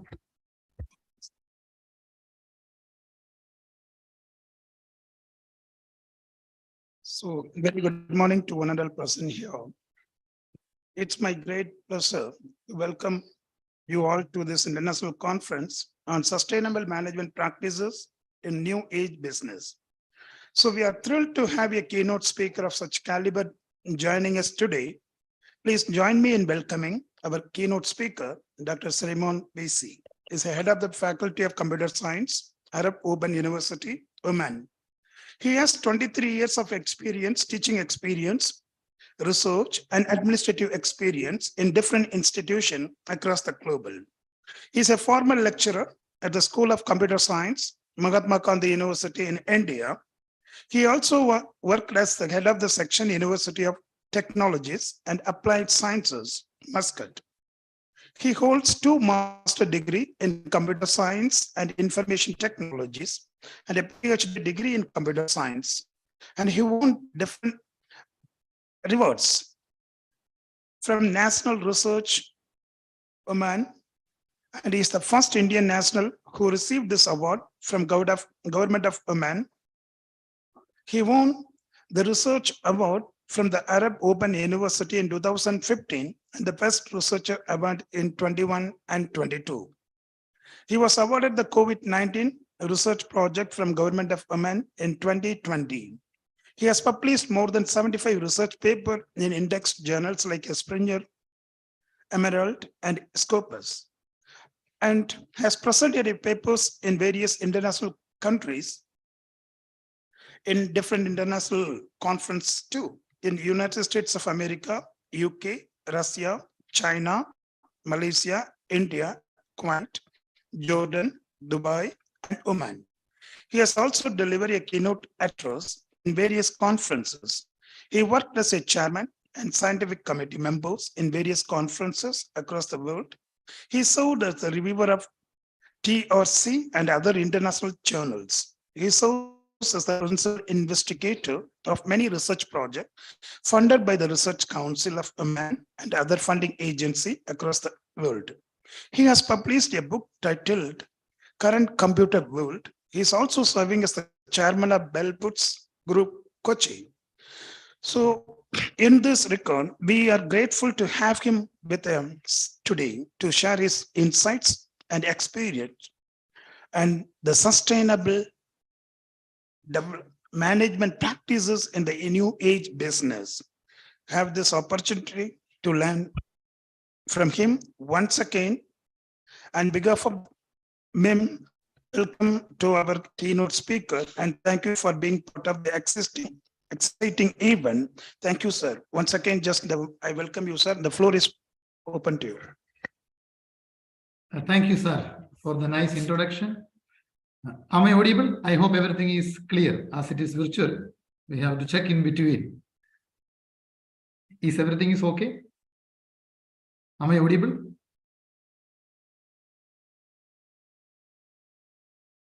All right, okay. So, when we are doing it in the virtual mode, we have to check in between if everything is going well, okay. I would like to thank Josh James sir and Murali Vallavan sir, my former colleagues and friends in Mahatma Gandhi University. I was remembering the nice days when I was in MGU with them. Thank you for the opportunity.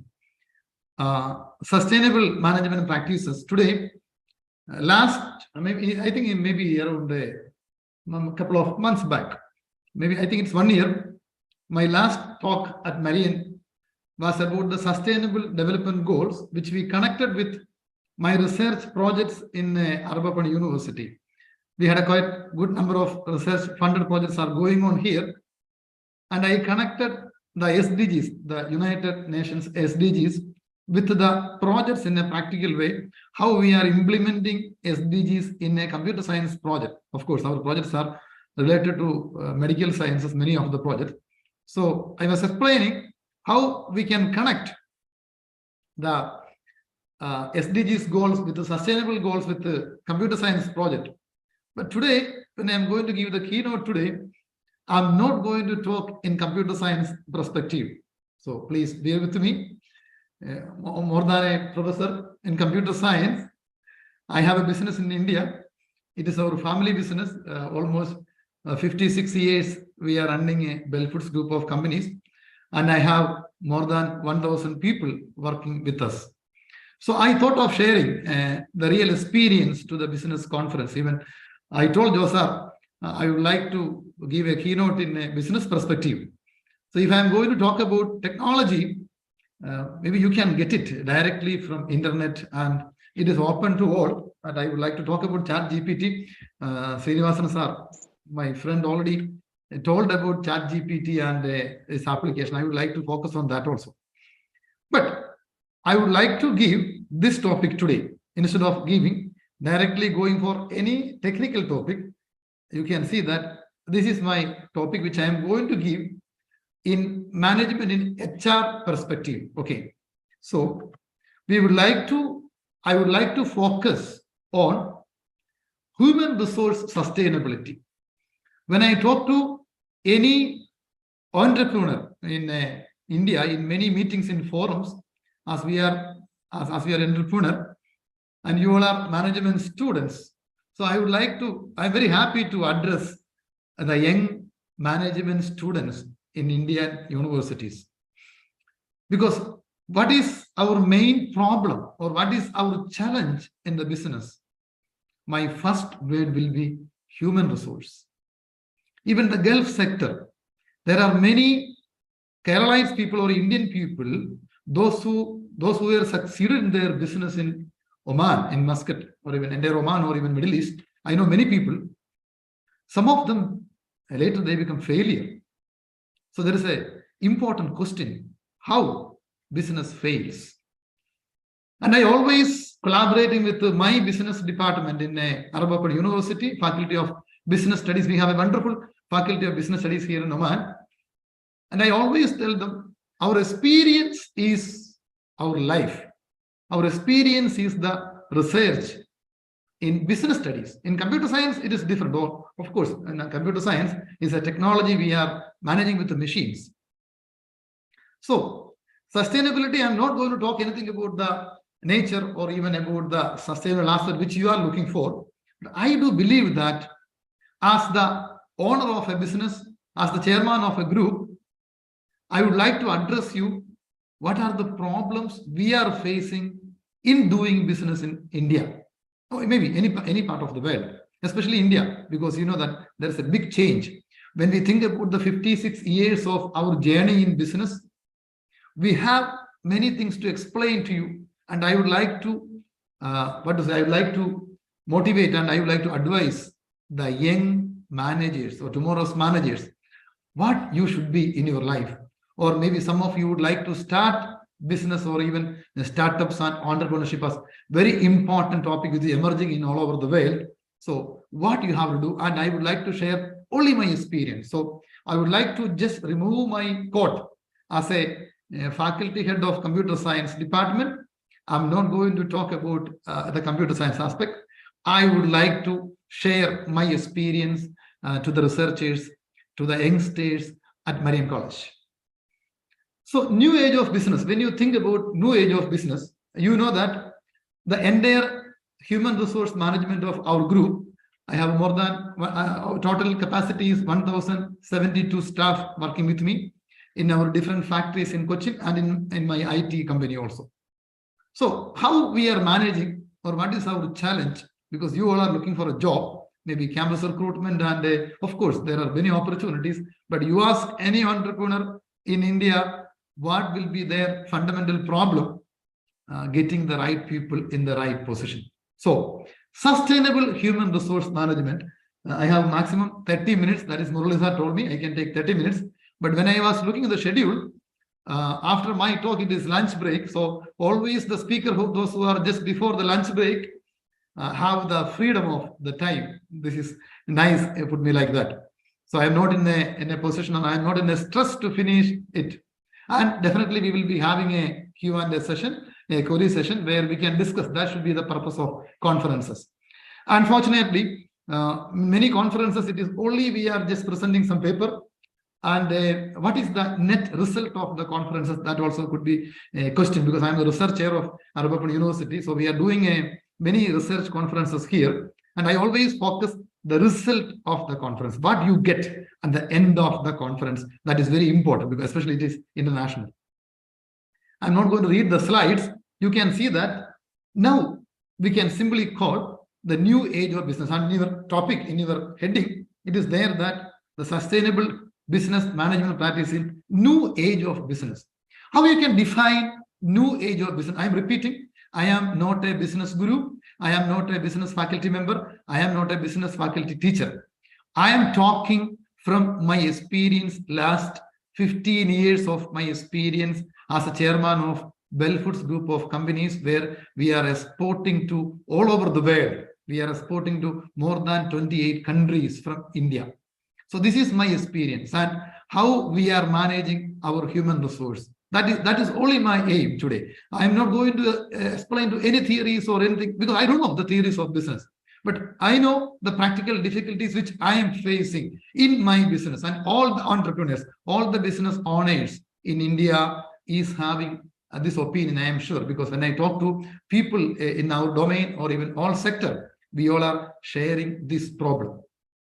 So even UCA, data science, artificial intelligence, ChatGPT, sustainability, SDG goals, and there's a Montreal Convention, everything is new age of business.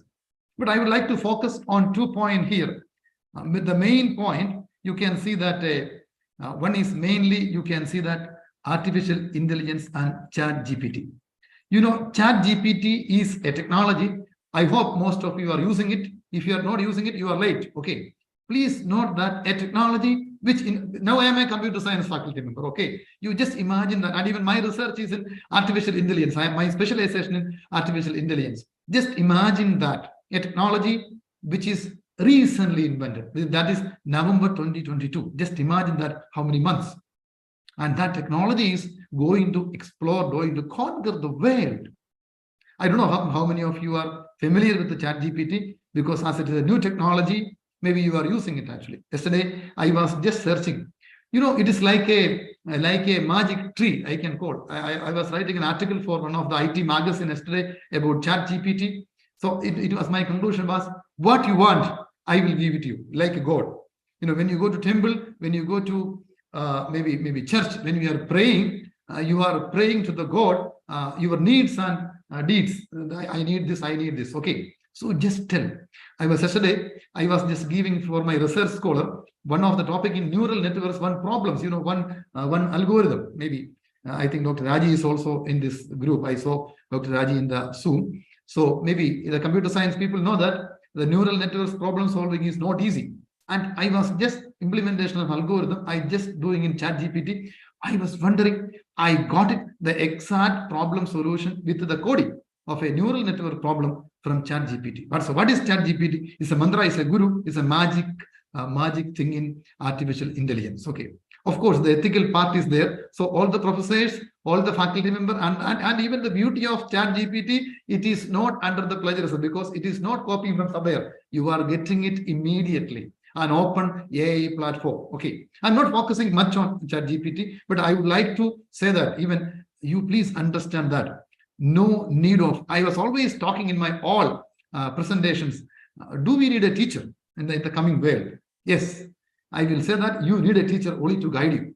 You don't need a teacher, because the guru is internet. Because you just imagine how fast you can get the answer. Suppose you are doing an assignment, you just give the questions, immediately you will get the answer, and there will not be any plagiarism. You know, everyone is afraid about the plagiarism, and there will not be any plagiarism. That is the beauty of ChatGPT. And so just imagine the entire world is moving to under artificial intelligence, the wonderful concept everywhere in the world, because all the human brain can be integrated into a platform, and what you want, you will get. I repeat my word, what you want, you will get.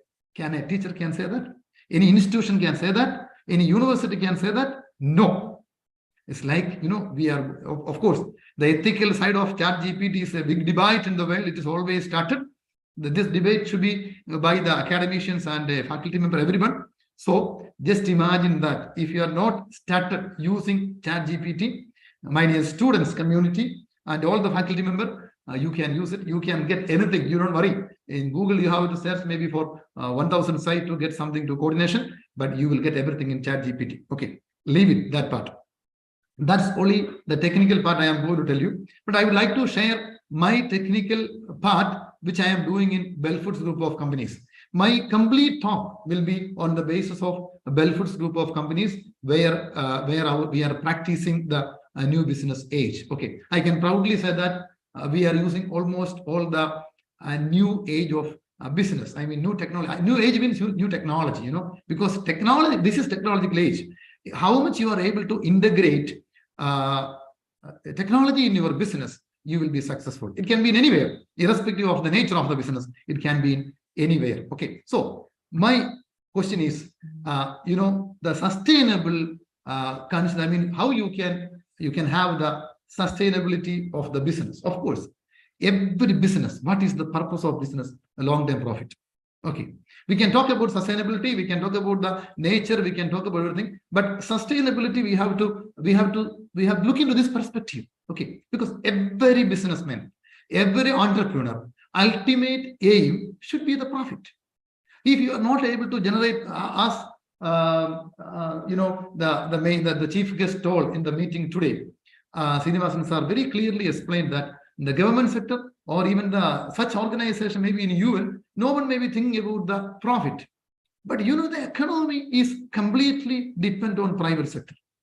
It's completely dependent on private sector. Or you think about Indian economy. Indian economy is really, it is managing by the SMEs in India. You have to think about the strength of Indian SMEs, how they are contributing to the economy. These all are very important. Okay, so when you think about the long-term profit, ultimate aim of any business is a long-term profit. So how you can make the long-term profit in business, that is sustainable. That should be very important actually in that perspective. I am repeating my word. I am talking everything on the basis of my experience. Okay, only my experience I am sharing with you, how we did in our factory and in our business. Okay, of course, when you are trying for a business profit, the environmental sustainability is very important actually. Our core business, we have 3 business in India. One is seafood exporters. We are one of the pioneer seafood exporters from Cochin. And we have an IT industry, that is information software company. And third one is the tourism sector. We have a resort. We are running a resort. It is completely with the nature. Okay. So environmental sustainability. I have a resort in Koilon in Mandro. It's an island. Okay. So I kept the full environmental situation, the same island. We did not trouble anything. We are using everything. Even we are avoiding plastic there. Okay, we are trying to avoid plastic there. Is it possible? Somewhat it is possible. Actually, I am repeating. Somewhat it is possible. And we have a wonderful waste management system in the resort. And these all are the environmental sustainability, because when we are moving to the, I could easily use the use of plastics and everything. I could use it actually, but we took a decision in our business, try to avoid, because green energy and green way, the greenery, and even we have fish farms and everything is there. We are farming the fishes in our pond itself, and we are serving to the. I mean, we have many international guests are there. So the environmental sustainability, how we can keep. Of course, I'm simply giving an example of my resort, how we can keep the environmental sustainability. It's very important in Kerala. Okay, in tourism sector, when I come to the tourism sector, even you may know that Kuttikanam. I visit Kuttikanam maybe in 1989 or 1990s. That was my first trip to Kuttikanam or Kattapana or even Kumali area. So maybe all of you may know that how much the environment changed now. I remember that days, still it is in my mind, Ashley Estate and other part of Kuttikanam, where Ashley Estate manager was my classmate's father. So I visited Ashley Estate during that time. So I remember that beauty of that place. So how the nature is changed, this is the reality. Of course, because of tourism, when you spoil the nature, definitely we are losing everything. Because to the young mind, I am repeating, I can say as an entrepreneur, I am repeating, when you become an entrepreneur or when you become a manager, whatever is there, keep in mind, Environmental sustainability is the one we have to focus in every aspect. In seafood industry, when you come to seafood industry, you know that because of the new fishing net, they are spoiling the values. All the fishes, the small, very small fishes. Now the government is very strict. The rules are very strict. The laws are very strict. India is. You just imagine that what is the foreign money bringing our. The foreign the exports of seafood sector is quite huge amount of money. There is a good amount of money. The seafood sector is supporting Indian economy in a wonderful way. No doubt in that actually. Okay, but once you spoil everything, we cannot have the next generation. Okay, this is my simple examples from my experience. I repeat, all are my experience. I'm not going to share you anything other than my experience. So that is the beauty of the talk when we talk about the environment, or even experience sharing is most important. When you think about the societal sustainability, this is how you can make a successful business model. In any business conference, I always believe that you should be able to guide people. Okay, ask business gurus, ask business professors, or ask business researchers what a businessman is looking. Or I'm a businessman in that capacity. What I am expecting, how can I make, how you can support me to make a wonderful business, or how you can improve your business, or how you can solve the sickness of the business. These all are the important questions, isn't it? Ask the business students, can you tell me very clearly, are you capable of saying that, give me the business to you, I will make it profitable, and I will solve all the issues? If you are able to say that, you are a wonderful manager. The secret in the business now, still we believe that we all the entrepreneurs, everyone, all the businessmen in India is really struggling to get the right managers. I repeat this word again. You please note down. If you can come to me, if you can say that, Dr. Sharman, you give the business to us, or give the charge to us. We are capable. We will do it best. We will make it successful. If you can say very, very confidently this way to any entrepreneur, we are looking for it. We will give you anything. The entrepreneur will give you anything to the people, those who are really support. This is the mantra of any business success. So how it is possible? It is possible only through the relationship between the employer and employee. Okay, this all are, it should be long term. This is the sustainability. If you are able to keep that sustainability, then you will be able to manage everything automatically. This metrics, this employee-employer metrics, if you are able to define that, I'm repeating, I don't know any aspects of business theories. Okay, and as a businessman, I may not be bothered much about that. I will be looking on my business, how I can improve it actually. So I would like to introduce this concept about the management. Okay, business management equal to life management. Okay, I repeat, this is all of my view. I repeat, in a keynote, my aim, I would like to ignite you. I would like to tell you that what is the real problem we are facing in the business field, the real business problems in human resource management in India. This is only I am going to address this issue, even in IT sector, or even in management sector, or even workers in any aspect of the business. You can see that business management equal to life management. Okay, you can see that the sustainable development goals is very important. Actually, we have to connect it actually. Okay, and I'm just going to present you sustainable human resources. You can see that I repeat, sustainable management practices that is practically implementable, and those which are already installed in our business. Sustainable business management practices in the new age of business. Okay, you please understand that. That is very important actually.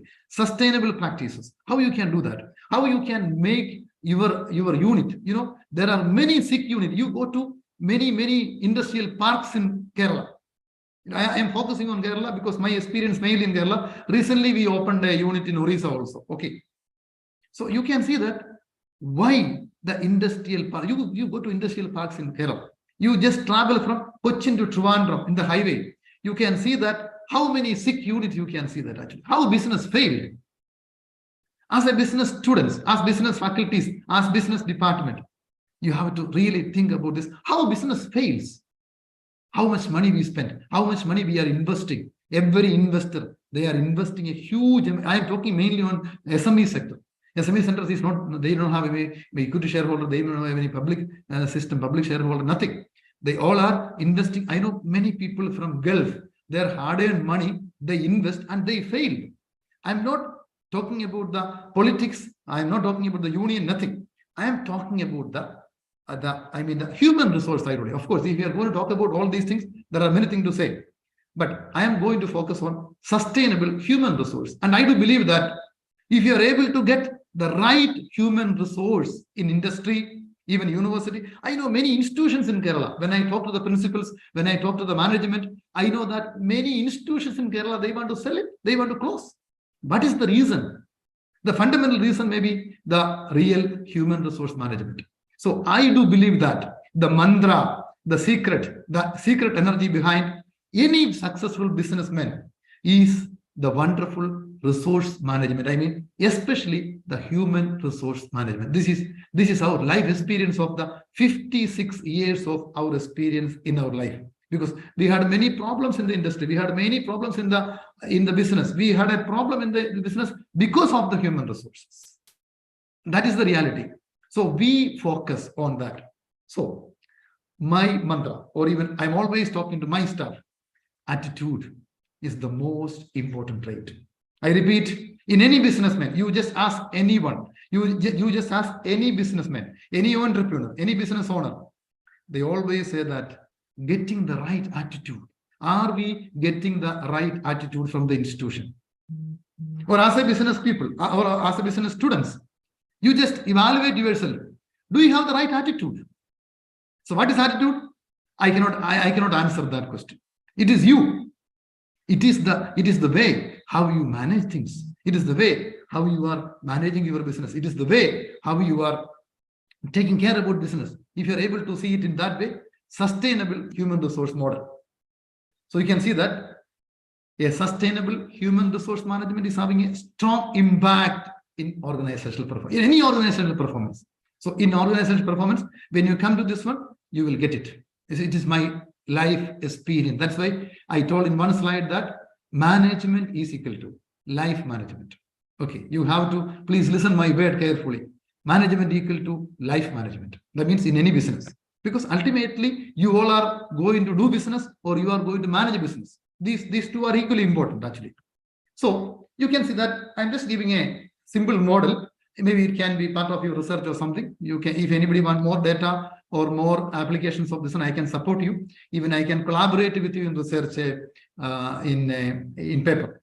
Because of ChatGPT, if you want to write a paper, it is easy now. We all are really struggling. Even our research scholars are also, even in Marian, also they are struggling. I told my research scholars in Marian, please use ChatGPT, you will get everything actually. Even ethical side is there, but even though they can get, but we can support them. So, and even yesterday in one of the meetings here, our vice chancellor of our university told that maybe in the coming months, the first author will be ChatGPT. First author will be ChatGPT, and the second author will be the professors and the PhD scholars. Like that, the world is moving. So any paper publications or anything actually from this model, you can contact us. We will support you from the data. I mean, we can provide the data. I'm very happy to share data with you for any kind of research. So because data management or getting data is the most difficult part in business management, even IT also, even any kind of research. So please look in the sustainable HRM. Sustainable HRM, what is the outcomes of the sustainable model and what is the organizational performance? Actually, you can see that. Maybe I hope you are able to read it. I will just read only this point. So you have to start with the recruitment and selection. Okay, that is the right, that's the most important point, recruitment and selection. Then you should have the HR planning. Okay, the HR planning is, okay, what is HR planning? I will tell you, because how we planned our HR. And the rewards, okay, because how you can get right people, that is most important. That is the ultimate objective of this presentation is importance of right people, right managers in the right position, which is the only mantra in the success of business. Trust is also very important, money management is important actually, but I conclude everything into a single sentence that right people in the right position. Then you can get a sustainable HR model. Any business organization, if you are able to implement this model, a sustainable HR model in your business, I can challenge you will be successful because all it depends on the staff. I mean the human resource. Even we are using artificial intelligence, ChatGPT, technology, everything. Ultimately, everything is managing and controlling by the human. No doubt in that actually. So regarding the planning, you can see that the initial step, the rewards which you are giving to the staff, participation in training, employee maintenance, because employee maintenance is the most important thing. Employee maintenance is not easy. Keeping an employee nowadays in the IT companies, we all are really suffering. The keeping the employee is a big issue. Then what is the outcomes of, if you have the first phase of this model, what are the outcomes of the HRM outcome? What you can expect that? Employee satisfaction. If your employee is not satisfied, believe me, any system, if the employee is not satisfied, you know what is the main problem? Always in Gulf sector, I ask people, are you happy? You know what is the reality? 50% or more than 50% of the people, they are working in the sector which they don't like. Even when I ask the students in our class, in the students, those who are the Arab students, those who are Omani students, those who are coming to the computer science class, I always ask them in the first class, are you interested in computer science? 50% will say that not at all interested, because ministry put me in this, here the selection is from the ministry, because the fees is paying by the ministry. Students don't have to pay anything.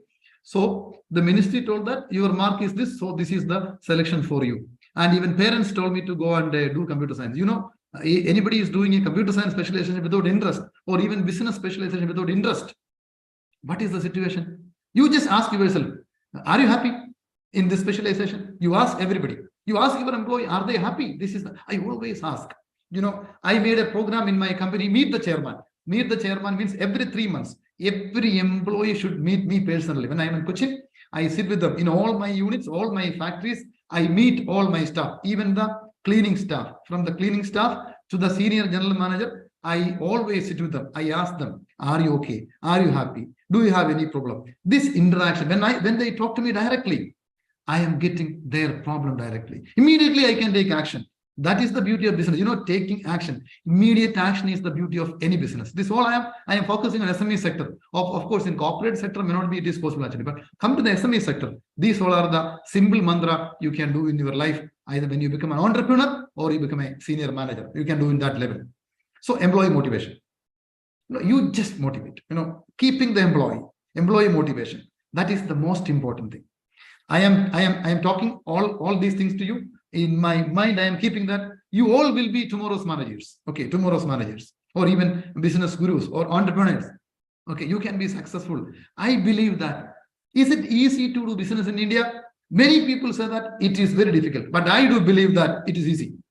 I do believe that it is easy, provided you should be behind it. You should be everything. Your hand should be behind your head. That is most important. Actually, I know many people in Gulf sector. Even I am sitting in my room, in my office in Muscat, in my university office. I can see one of the Keralites company next to, maybe 5 kilometers away from, I can see their building. They have more than 6,000 employees are there in that factory.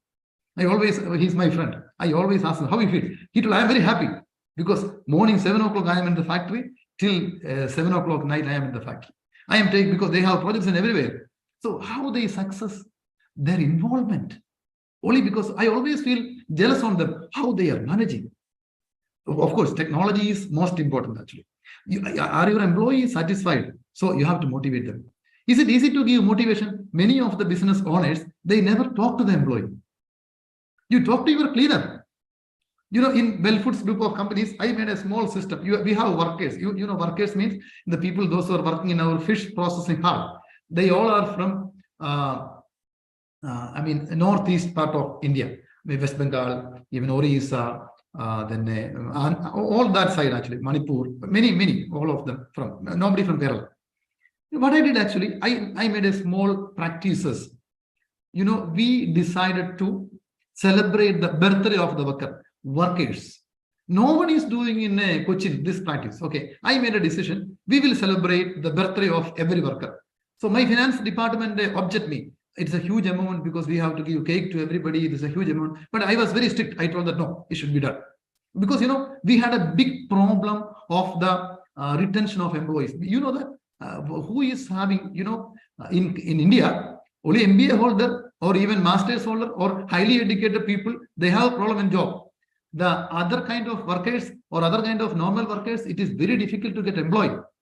They can easily quit. All our employees, if I say anything, they will quit and they will go to other companies. This is the practice going on. I am repeating, my talk is completely about our experience. So please, whatever I am telling from my heart, okay, it is all from my heart. So it is the truth. So I made a system. I decided to celebrate why I am using I, because it was my decision. Okay, because even our middle-level management and other directors was against me. It is a huge financial burden. But I thought of, no, it will be a wonderful solution for us. Because, when we are keeping one employee, those who are having 1 year experience is always better than getting a new one. And we started, I told all the staff should attend the birthday celebration of the worker. It's a small thing, the employee motivation and employee retention. You can see 2 points, which in my middle column. It was a wonder. More than 3 years now, we have 50% of our worker, we are retaining them. It is in any of the companies in Cochin, it may not be there. I am sure that. Okay, because nowadays all the production plant, all the production factories are depending on workers in a huge number. This is the reality. So when it's come to the employee management involvement, actually, we involve all our middle management. Okay, even universities, if we are able to involve the middle management decision making. Is decision making is easy? No, decision making is the most difficult part in any management. No doubt in that. Sometimes we have to take the decision, but are you able to take the decision? Who is the best manager? I always tell our managers, you take decision. You take, because they are afraid.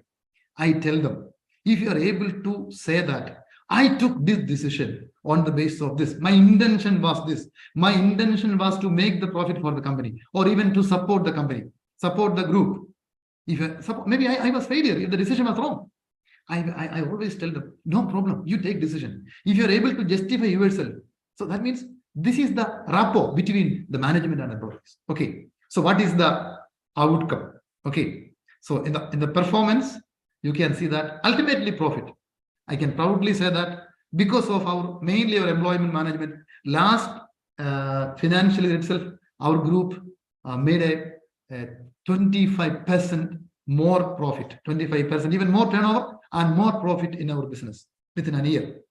Because of mainly we focus on employment. Okay, of course, when you focus on employment, all other things will happen automatically. Okay, and how you can motivate? Every 3 months, we decided to have a tour for the staff. Every staff, they can go for a tour. Okay, even we are giving them incentive. Okay, every 3 months.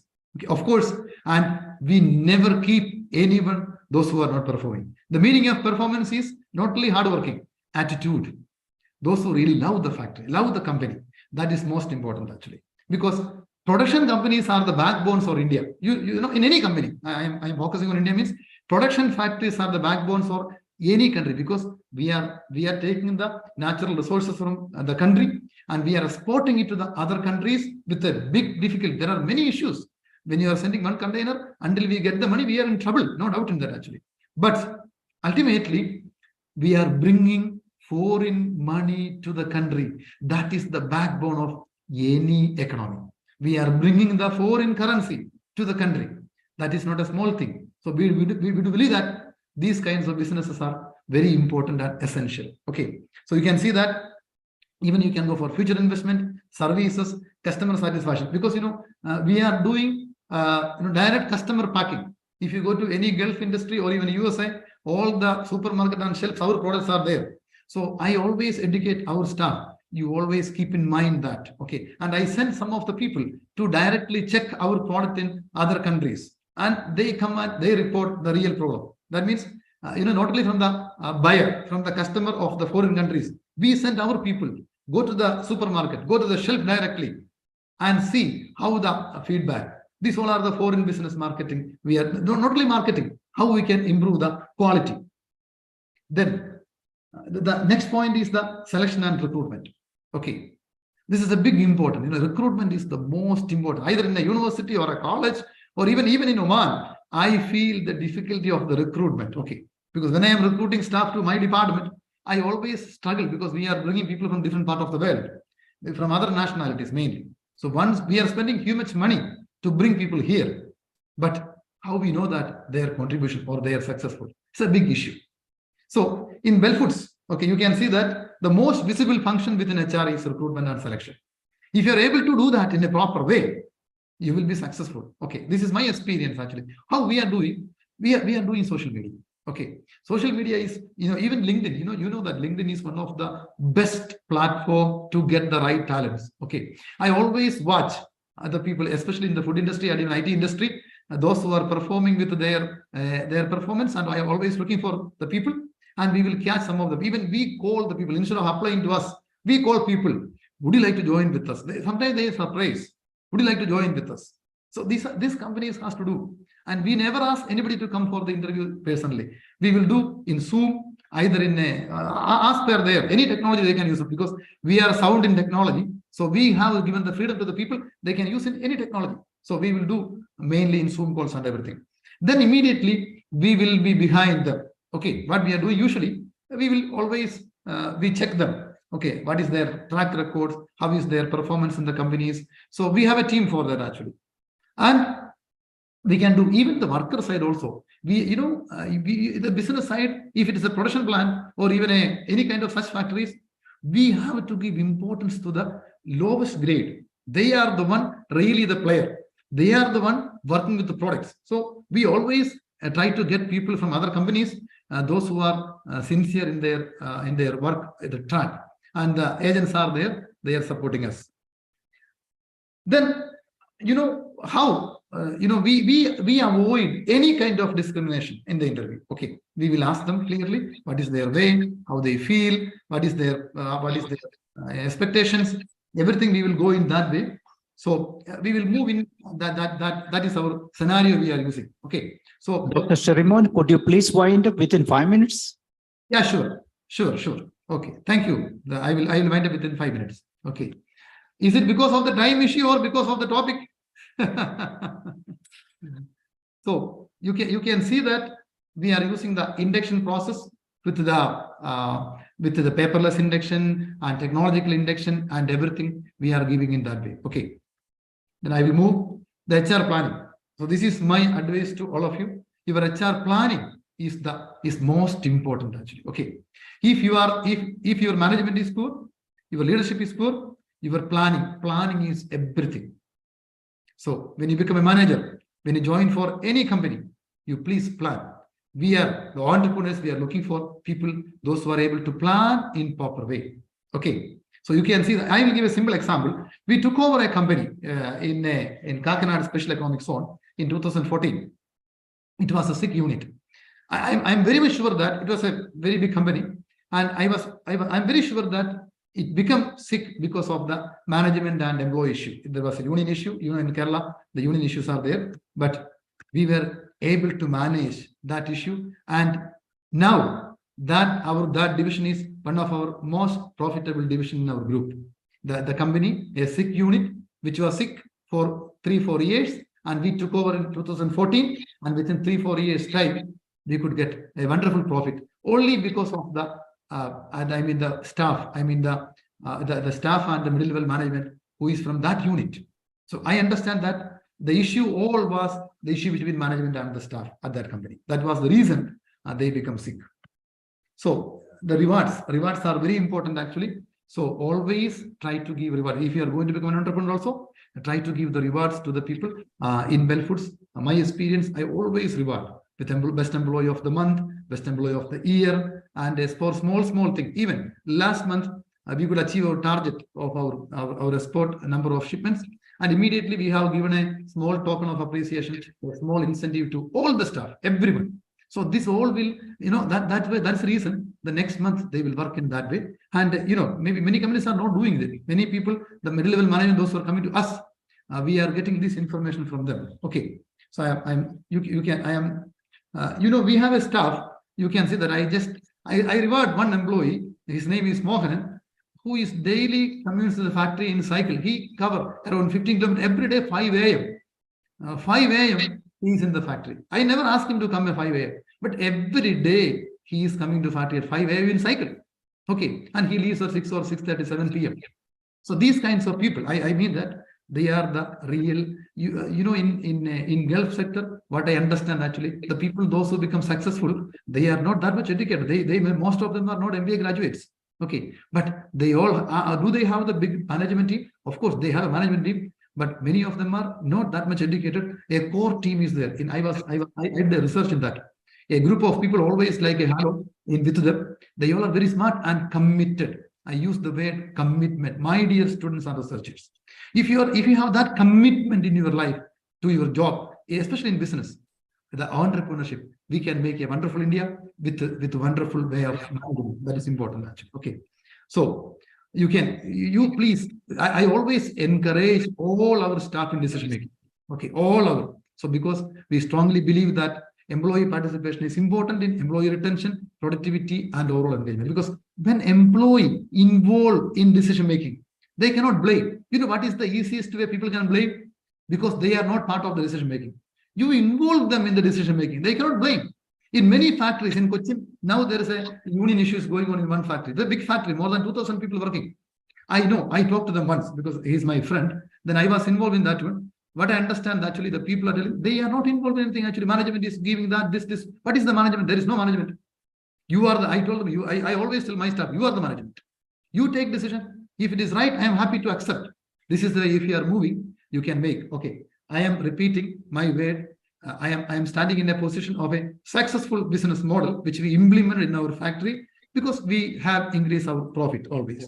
And I think maybe I will just focus on 2-3 things, maybe 2-3 slides, my last slides, and I will wind up. Then we can go for the Q&A. Training. Training is most important. If you are going to become an entrepreneur in your life, it is not easy to become an entrepreneur, or maybe easy to become an entrepreneur, but it is not keeping a sustainability is not easy. So you have to be more professional and you have to train, give the opportunity. You train the people in everything. You give them freedom. You always believe the power of training. Training this is my life lesson. Only by training you can change. You apply any theory, that all may not be worked out in business. In business, ultimately, what is happening? So ultimately, a sustainable model with the profit and of course with the environmental sustainability and everything you can keep in that way. I'm not reading the slides. I can, if you want, I can share the slides with all of you. Okay. So my final question, can we change attitudes? I ask myself this question many times. Can we change attitudes? But my answer is yes. My answer is yes. Maybe many of you may be not accepting with me, but my answer is yes. My experience is yes. If you are able to change the attitude of the people, because you may not get always attitude people, so, but you can make them like that. If you want to run a business, if you want to run a successful business, always make the people with attitude. If you are not able to, you try your level. If you are not able to do it, you have to leave them. You should not allow them to continue. But you have tried in your level. We did many things. And almost 75 or 80%, I was successful in that one. Okay. My last slide. In any business now, if you are failed to use the use of information technology, you will be in trouble. Definitely, you will be in trouble. Use of information technology maximum. In which capacity? You can use Zoom, you can use WhatsApp, you can use, you don't have to use big things. But an ERP system is very important where you have to get your data in your platform. I will get all our factories, production, expenditure, everything in my mobile phone. We have a platform. I have my dashboard is there. In my dashboard, I am able to access everything. You can be anywhere in the world. You can be in USA, you can be in India. No need of you be there, but you need a good team only. Okay. So then my last slide. It is attitude that matters in any business. My dear students, business students, MBA students or business gurus, you make sure that your attitude is the one make your life, because there is wonderful job opportunities waiting for you. We all are really struggling to get the people with the commitment, with the right attitude, because our new generation, even I have that study. When our father was running the business, I know people who are very committed, but the new generation, your commitment is coming down. You should be committed. Even if you are working 1 year in a place, you should be committed, because you treat it as your own. Then only the business will grow in India. We can avoid people traveling to outside India, because it's very important actually. Only right people at the right place can achieve your sustainable goals. any sustainable achievement in the new age of business, the main component is human resources. Okay. And you can always create people. Look, my last word, like we wonder, a white elephant is tamed to be a sustainable one. You can see that example is, I am always quoting it to my staff. So I do believe that this is possible. So any sustainable achievement or goals, even SDGs, even continuous assessment, profit, if you're trying to make in your business, ultimately it is human resources. That's my subject. That is my objective. That is my message to you. Be the right people in the world. Whenever you join for a business, you be serious. Each businessman, when they invest money, they are investing their life. It is their life. So we should support them. It is important for the sustainability of their life also. Thank you very much. I think I stop within 5 minutes, Murli sir. So we can go.